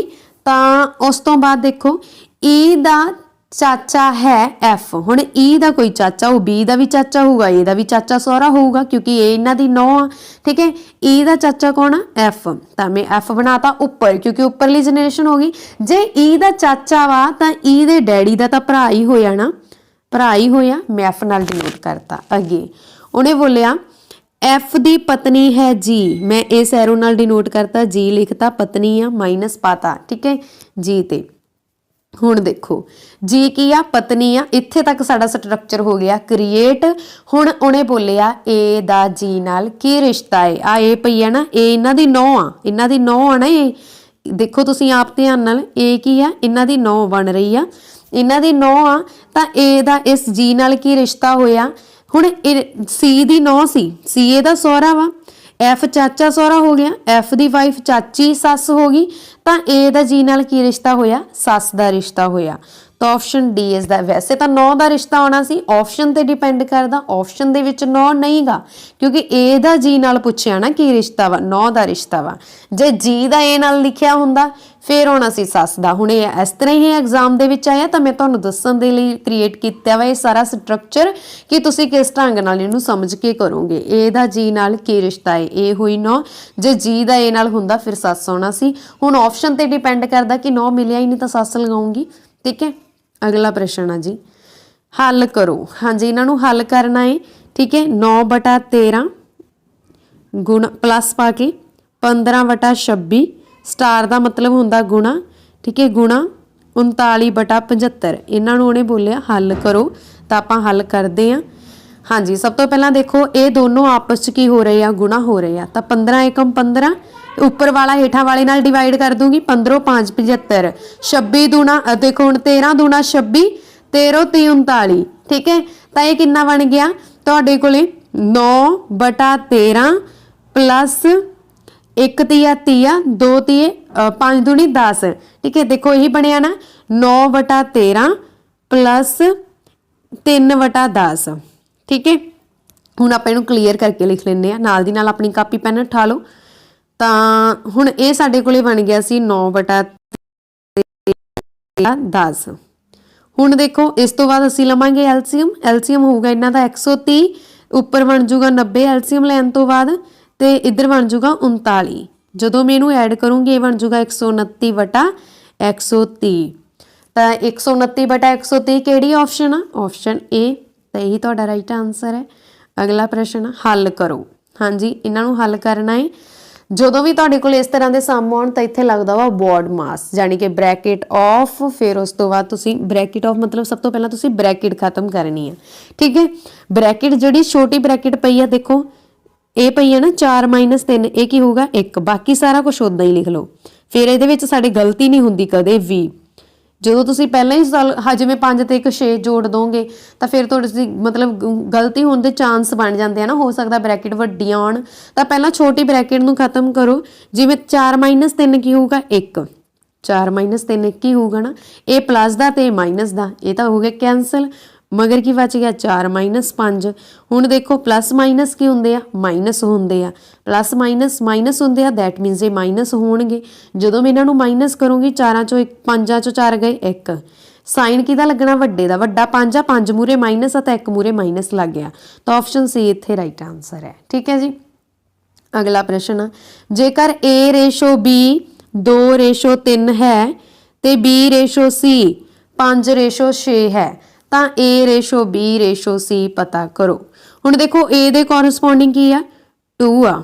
ਠੀਕ ਹੈ, B ਦੇ ਕੋਰਸਪੋਂਡਿੰਗ ਕੀ ਆ 3 ਆ। ਤਾਂ ਮੈਂ ਲਿਖਤਾ ਹੇਠਾਂ। ਅਗਲੀ ਲਾਈਨ 'ਚ ਲਿਖਣਾ, ਨਾਲ ਨਹੀਂ ਲਿਖਣਾ, ਧਿਆਨ ਦੇਣਾ। ਅਗਲੀ ਲਾਈਨ 'ਚ ਇੱਥੋਂ ਛੱਡ ਦਿਓ, ਅਗਲੀ ਲਾਈਨ 'ਚ ਚੱਲਦੇ ਆ। B/C ਕਿੰਨਾ ਬਣ ਰਿਹਾ 5, ਯਾਨੀ ਕਿ B ਦੇ ਕੋਰਸਪੋਂਡਿੰਗ B ਹੈਗਾ 5 ਤੇ C ਇਹਦੇ ਕੋਰਸਪੋਂਡਿੰਗ ਹੈਗਾ 6। ਤਾਂ C ਦੇ ਹੇਠਾਂ ਲਿਖਤਾ ਮੈਂ 6। ਹੁਣ ਦੇਖੋ ਇਹਨੂੰ ਆਪਾਂ ਥੋੜਾ ਹੋਰ ਕਲੀਅਰ ਕਰਕੇ ਲਿਖ ਲੈਂਦੇ ਆ ਖਾਲੀ ਜਗ੍ਹਾ ਤੇ। ਠੀਕ ਹੈ, ਤਾਂ ਸਭ ਤੋਂ ਪਹਿਲਾਂ ਦੇਖੋ A B ਤੇ C 2 3 5 6 ਇਹੀ ਦੱਸਿਆ ਸੀ ਨਾ ਮੈਂ ਅੱਗੇ। ਤੁਸੀਂ A/B/C ਪਤਾ ਕਰਨਾ ਤੇ ਉਹ ਪਤਾ ਕਰਨ ਦੇ ਲਈ ਇੱਕੋ ਇੱਕ ਕਨਸੈਪਟ ਆ ਕੀ ਆ ਕਿ A 2 ਆ B 3 ਆ। ਹੁਣ ਇਹ ਤਾਂ ਖਾਲੀ ਸਪੇਸ ਪਈ ਆ ਤਾਂ ਇੱਥੇ ਵੀ ਮੈਂ ਕੁਝ ਭਰੂੰਗੀ। ਇੱਥੇ ਤੁਸੀਂ ਉੱਪਰ ਹੇਠਾਂ ਵਾਲਾ ਨਹੀਂ ਕੁਝ ਭਰਨਾ ਹੁੰਦਾ, ਤੁਸੀਂ ਭਰਨਾ ਜੋ ਨਾਲ ਪਿਆ ਲੈਫਟ ਰਾਈਟ ਵਾਲਾ। ਤੇ ਇਹਦੀ ਲੈਫਟ 'ਚ ਪਿਆ 3, ਇਹਦੇ ਰਾਈਟ 'ਚ ਪਿਆ 5। ਠੀਕ ਹੈ, ਉੱਪਰ ਵਾਲਾ ਨਹੀਂ ਭਰਨਾ ਫਿਰ ਗਲਤੀ ਹੋਊਗੀ। ਇਹ ਗਵਾਂਢੀ ਮੈਥਡ ਬੋਲ ਦਿੰਦੇ ਆ, ਸ਼ਾਰਟ ਟ੍ਰਿਕ ਹੈ ਇੱਕ। ਉਸ ਤੋਂ ਬਾਅਦ ਅਸੀਂ A/B/C ਪਤਾ ਕਰਨਾ ਵਾ ਤਾਂ ਇਹ ਪਤਾ ਕਰਨ ਲਈ ਅਸੀਂ ਇਹਨਾਂ ਨੂੰ ਕਰ ਦੇਵਾਂਗੇ ਮਲਟੀਪਲਾਈ। 5 ਦੂਣੀ 10, 3 5 15, 3 6 ਤੀਏ 18। ਇਹ ਚੈਪਟਰ ਮੈਂ ਤੁਹਾਨੂੰ ਅਲੱਗ ਤੋਂ ਕਵਰ ਕਰਵਾ ਚੁੱਕੀ ਹਾਂ, ਰੇਸ਼ੋ ਐਂਡ ਪ੍ਰਪੋਰਸ਼ਨਲ। ਤੁਸੀਂ ਉਹਦੇ ਵਿੱਚ ਜਾ ਕੇ ਕਵਰ ਕਰ ਸਕਦੇ ਹੋ। ਮੈਂ ਟ੍ਰੈਡੀਸ਼ਨਲ ਮੈਥਡ ਵੀ ਕਰਵਾਈ ਆ, ਸ਼ਾਰਟ ਟ੍ਰਿਕ ਵੀ ਕਰਵਾਈ ਆ। ਤਾਂ ਇਹ ਆਪਸ਼ਨ ਉਸ ਤੋਂ ਬਾਅਦ ਤੁਸੀਂ ਦੇਖਣਾ ਹੁੰਦਾ ਕਿ ਇਹਨਾਂ ਦੇ ਵਿੱਚੋਂ ਕੋਈ ਵੀ ਨੰਬਰ ਕਿਸੇ ਸਾਂਝੇ ਪਹਾੜੇ 'ਚ ਆ ਰਿਹਾ। ਜੇ ਆ ਰਿਹਾ ਤਾਂ ਇਹਨਾਂ ਨੂੰ ਕੱਟ ਕਰਕੇ ਫਿਰ ਤੁਸੀਂ ਆਪਸ਼ਨ ਲਗਾਓਗੇ। ਹੁਣ ਇਹ ਨਹੀਂ ਆ ਰਿਹਾ। ਠੀਕ ਹੈ, ਦੇਖੋ 15 18 ਆ ਰਿਹਾ ਪਰ 3 ਦੇ ਪਹਾੜੇ 'ਚ ਪਰ 10 ਨਹੀਂ ਆ ਰਿਹਾ। ਠੀਕ ਹੈ, ਇਸ ਤਰ੍ਹਾਂ ਤੁਸੀਂ ਸਮਝ ਸਕਦੇ ਹੋ। ਆਪਸ਼ਨ B ਇਸ ਦਾ ਰਾਈਟ ਆਨਸਰ ਹੈ। 3 ਹੀ ਆਉਣੇ ਚਾਹੀਦੇ ਸਾਂਝੇ ਪਹਾੜੇ 'ਚ, ਫਿਰ ਕੱਟ ਕਰ ਸਕਦੇ ਹੋ, ਨਹੀਂ। ਠੀਕ ਹੈ ਜੀ, ਅਗਲਾ ਪ੍ਰਸ਼ਨ, 5% ਕਮਿਸ਼ਨ ਕੱਟਣ ਤੋਂ ਬਾਅਦ ਇੱਕ ਟੀਵੀ ਦਾ ਮੁੱਲ 15,200 ਰੁਪਏ ਹੈ ਟੀਵੀ ਦਾ ਮੁੱਲ ਪਤਾ ਕਰੋ। ਹਾਂਜੀ, ਟੀਵੀ ਦਾ ਤੁਸੀਂ ਕੁੱਲ ਮੁੱਲ ਦੇਖਣਾ ਕਿ ਕਮਿਸ਼ਨ ਲਗਾ ਕੇ ਟੀਵੀ ਦਾ ਮੁੱਲ ਕਿੰਨਾ ਸੀ। ਅਸੀਂ ਮੰਨ ਲੈਂਦੇ ਆ ਟੀਵੀ ਦਾ ਕੁੱਲ ਮੁੱਲ ਆ x। ਹੁਣ ਜੇ ਟੀਵੀ ਦਾ ਕੁੱਲ ਮੁੱਲ x ਸੀ, 5 ਰੁਪਏ ਕਮਿਸ਼ਨ ਵੀ ਤਾਂ ਇਹਦੇ ਤੋਂ ਹੀ ਕੱਟਿਆ ਗਿਆ ਨਾ, ਆਫ ਲਗਾ ਦਿੰਨੀ ਆ। ਆਫ ਦਾ ਮਤਲਬ ਹੁੰਦਾ ਗੁਣਾ, ਇਸ ਕਰਕੇ ਮੈਂ ਗੁਣਾ ਪਾਤੀ। ਹੁਣ 5 ਰੁਪਏ ਕਮਿਸ਼ਨ ਇਹਦਾ ਹੀ ਕੱਟਿਆ ਗਿਆ ਤਾਂ ਮੈਂ ਕੀ ਲਿਖੂੰਗੀ, 5 ਰੁਪਏ ਜਦੋਂ ਕਮਿਸ਼ਨ ਕੱਟਿਆ ਗਿਆ ਟੋਟਲ ਪਰਸੈਂਟੇਜ ਹੁੰਦੀ ਹੈ 100। ਵੈਸੇ ਤਾਂ ਜੇ ਫਾਰਮੂਲੇ ਤੇ ਜਾਈਏ ਡਿਸਕਾਊਂਟ ਦੇ ਫਾਰਮੂਲੇ ਤੇ 100 minus discount percentage, 100 minus discount percentage ਬਟਾ 100 ਇਹੀ ਹੁੰਦਾ ਵਾ ਨਾ, ਤਾਂ ਅਸੀਂ ਇਹੀ ਲਗਾਤਾ। ਠੀਕ ਹੈ, ਬਟਾ 100 ਮਾਈਨਸ ਡਿਸਕਾਊਂਟ ਪਰਸੈਂਟੇਜ, ਜਾਨੀ ਕਿ 100 ਮਾਈਨਸ 5 ਕਿੰਨਾ ਰਹਿ ਗਿਆ 95 ਬਟਾ 100, ਤਾਂ ਉਹ ਲਗਾਤਾ। ਹੈ ਕਿੰਨਾ ਵਾ ਡਿਸਕਾਊਂਟ ਕਰਕੇ ਮੁੱਲ ਕਿੰਨਾ ਬਣਿਆ, ਜਦੋਂ ਡਿਸਕਾਊਂਟ ਹੋ ਗਿਆ ਤਾਂ ਮੁੱਲ ਰਹਿ ਗਿਆ 15,200, ਤਾਂ ਮੈਂ ਉਹਦੇ ਬਰਾਬਰ ਰੱਖ ਲਿਆ ਕਿਉਂਕਿ ਇਹ ਟੋਟਲ ਮੁੱਲ ਦਾ ਡਿਸਕਾਊਂਟ ਹੋ ਕੇ ਬਰਾਬਰ ਆਇਆ ਨਾ। ਹੁਣ ਦੇਖੋ 95 19 5 95 20 5 100। ਠੀਕ ਹੈ, 5 ਦੇ ਪਹਾੜੇ ਤੇ ਕੱਟ ਕਰੋਗੇ ਤਾਂ ਇਹੀ ਬਣੂਗਾ। ਹੁਣ ਦੇਖੋ 20 ਕੀ ਆ, 20 ਕੀ ਆ, ਇੱਧਰ ਡਿਵਾਈਡ ਹੋ ਰਿਹਾ, ਉਧਰ ਜਾ ਕੇ ਕੀ ਹੋਊਗਾ ਗੁਣਾ ਹੋਊਗਾ। ਠੀਕ ਹੈ, ਆਪਾਂ ਗੁਣਾ ਕਰਤਾ 20 ਹੋ ਗਿਆ, ਉਧਰ ਜਾ ਕੇ ਗੁਣਾ, ਤੇ ਇਹ 5 ਆ ਜਿਹੜਾ 19 ਇੱਧਰ ਕੀ ਹੋ ਰਿਹਾ ਮਲਟੀਪਲਾਈ, ਇੱਧਰ ਆ ਕੇ ਹੋ ਗਿਆ ਡਿਵਾਈਡ। ਹੁਣ ਤੁਸੀਂ ਆਪ ਦੇਖ ਸਕਦੇ ਹੋ ਅਗਲਾ ਪ੍ਰੋਸੈਸ ਕੀ ਆ, 19 ਏਕਮ 19 19 8 19 8 ਕਿੰਨੇ ਹੁੰਦੇ ਆ 152, ਨਾਲ ਕੀ ਆ 800, 2 ਜ਼ੀਰੋਆਂ ਸੀਗੀਆਂ ਮੈਂ ਜ਼ੀਰੋ ਲਗਾਤੀਆਂ। ਹੁਣ 8 ਦੂਣੀ 16 ਗੁਣਾ ਹੀ ਹੋ ਰਹੇ ਨਾ, 800 ਗੁਣਾ 20 ਕਰੂੰਗੀ ਮੈਂ, 800 ਗੁਣਾ 20 ਕਰੂੰਗੀ, 8 ਦੂਣੀ 16 ਨਾਲ 3 ਜ਼ੀਰੋਆਂ ਬਣ ਜਾਣਾ 16,000। ਤਾਂ 16,000 ਦੇਖ ਲਓ ਕਿਹੜੀ ਆਪਸ਼ਨ ਚ। ਰਾਈਟ ਆਂਸਰ ਹੈ ਜੀ ਆਪਸ਼ਨ ਬੀ ਆਪਸ਼ਨ ਰਾਈਟ ਬਣ ਰਹੀ ਆ। ਆਪਸ਼ਨ ਬੀ ਚ 16,000 ਰੁਪਇਆ। ਠੀਕ ਹੈ, option B is the right answer. ਅਗਲਾ ਪ੍ਰਸ਼ਨ, ਇੱਕ ਆਦਮੀ ਨੇ ਇੱਕ ਕੁਰਸੀ 180 ਰੁਪਏ ਵਿੱਚ ਖਰੀਦੀ ਅਤੇ 240 ਰੁਪਏ ਵਿੱਚ ਵੇਚ ਦਿੱਤੀ, ਤਾਂ ਲਾਭ ਪ੍ਰਤੀਸ਼ਤ ਵਿੱਚ ਪਤਾ ਕਰੋ। ਹੁਣ ਉਹਨੇ ਕੁਰਸੀ 180 ਚ ਖਰੀਦੀ ਆ, ਵੇਚੀ ਕਿੰਨੇ ਚ 240 ਚ, ਤਾਂ ਕਿੰਨੇ ਦਾ ਲਾਭ ਹੋਇਆ, ਪਹਿਲਾਂ ਲਾਭ ਦੇਖੋ ਕਿੰਨੇ ਦਾ ਹੋਇਆ 60 ਰੁਪਏ ਦਾ ਹੀ ਹੋਇਆ ਨਾ, 60 ਰੁਪਏ ਦਾ ਲਾਭ ਹੋ ਗਿਆ ਉਹਨੂੰ, ਕਿਉਂਕਿ ਉਹਨੇ 180 ਚ ਖਰੀਦ ਲਈ 240 ਚ ਵੇਚਤੀ। ਲਾਭ ਪ੍ਰਤੀਸ਼ਤ ਪਤਾ ਕਰਨਾ ਤਾਂ ਪ੍ਰਤੀਸ਼ਤ ਦਾ ਫਾਰਮੂਲਾ ਹੁੰਦਾ ਲਾਭ ਬਟਾ ਖਰੀਦ ਮੁੱਲ ਗੁਣਾ 100। ਠੀਕ ਹੈ, ਅੱਗੇ ਤਾਂ ਕਟਿੰਗ ਹੀ ਰਹਿ ਗਈ, 1 0 ਨਾਲ 0 ਕੱਟ ਕਰਤੀ ਮੈਂ, ਤੇ ਉਸ ਤੋਂ ਬਾਅਦ ਦੇਖੋ ਤੁਸੀਂ ਕੀ ਬਣ ਰਿਹਾ ਵਾ, 1 ਛੀਕਾ ਮੈਂ ਨਾਲ 0 ਲਗਾਤੀ ਤੇ ਇੱਥੇ ਬਣ ਗਿਆ 3। ਠੀਕ ਹੈ, ਕਿੰਨਾ ਬਣ ਗਿਆ 3 ਕਿਉਂਕਿ ਛੇਤੀ ਇਹ ਹੁੰਦੇ ਆ 18। ਉੱਪਰ ਕਿੰਨਾ ਬਣ ਗਿਆ ਹੁਣ 100 ਕਿਉਂਕਿ 10 ਗੁਣਾ 10 ਕਿੰਨਾ ਹੋਣਗੇ 100 ਬਟਾ 3। ਇਹਨੂੰ ਆਨਸਰ ਹੋਏਗਾ ਮਿਕਸ ਫ੍ਰੈਕਸ਼ਨਸ। ਜਦੋਂ ਮੈਂ ਇਹਨੂੰ ਡਿਵਾਈਡ ਕਰੂੰਗੀ ਇਹ ਕਿੰਨਾ ਬਣ ਜਾਣਾ 33 ਸਹੀ 1 ਬਟਾ 3, ਕਿਉਂਕਿ 33 ਦੀ ਆ 99 ਪਲੱਸ 1 100 ਬਟਾ 3 ਹੀ ਬਣਨਾ ਨਾ, ਤਾਂ 33 ਸਹੀ 1 ਬਟਾ 3 ਆਨਸਰ ਆ। ਆਪਸ਼ਨ ਸੀ ਰਾਈਟ ਆਨਸਰ ਹੈ। ਠੀਕ ਹੈ, ਅਗਲਾ ਪ੍ਰਸ਼ਨ, ਦੋ ਸੰਖਿਆਵਾਂ ਦਾ ਜੋੜ 11,009 ਹੈ। ਜੇਕਰ ਇਹਨਾਂ ਵਿੱਚੋਂ ਇੱਕ ਸੰਖਿਆ 99 ਹੋਵੇ ਤਾਂ ਦੂਸਰੀ ਸੰਖਿਆ ਪਤਾ ਕਰੋ।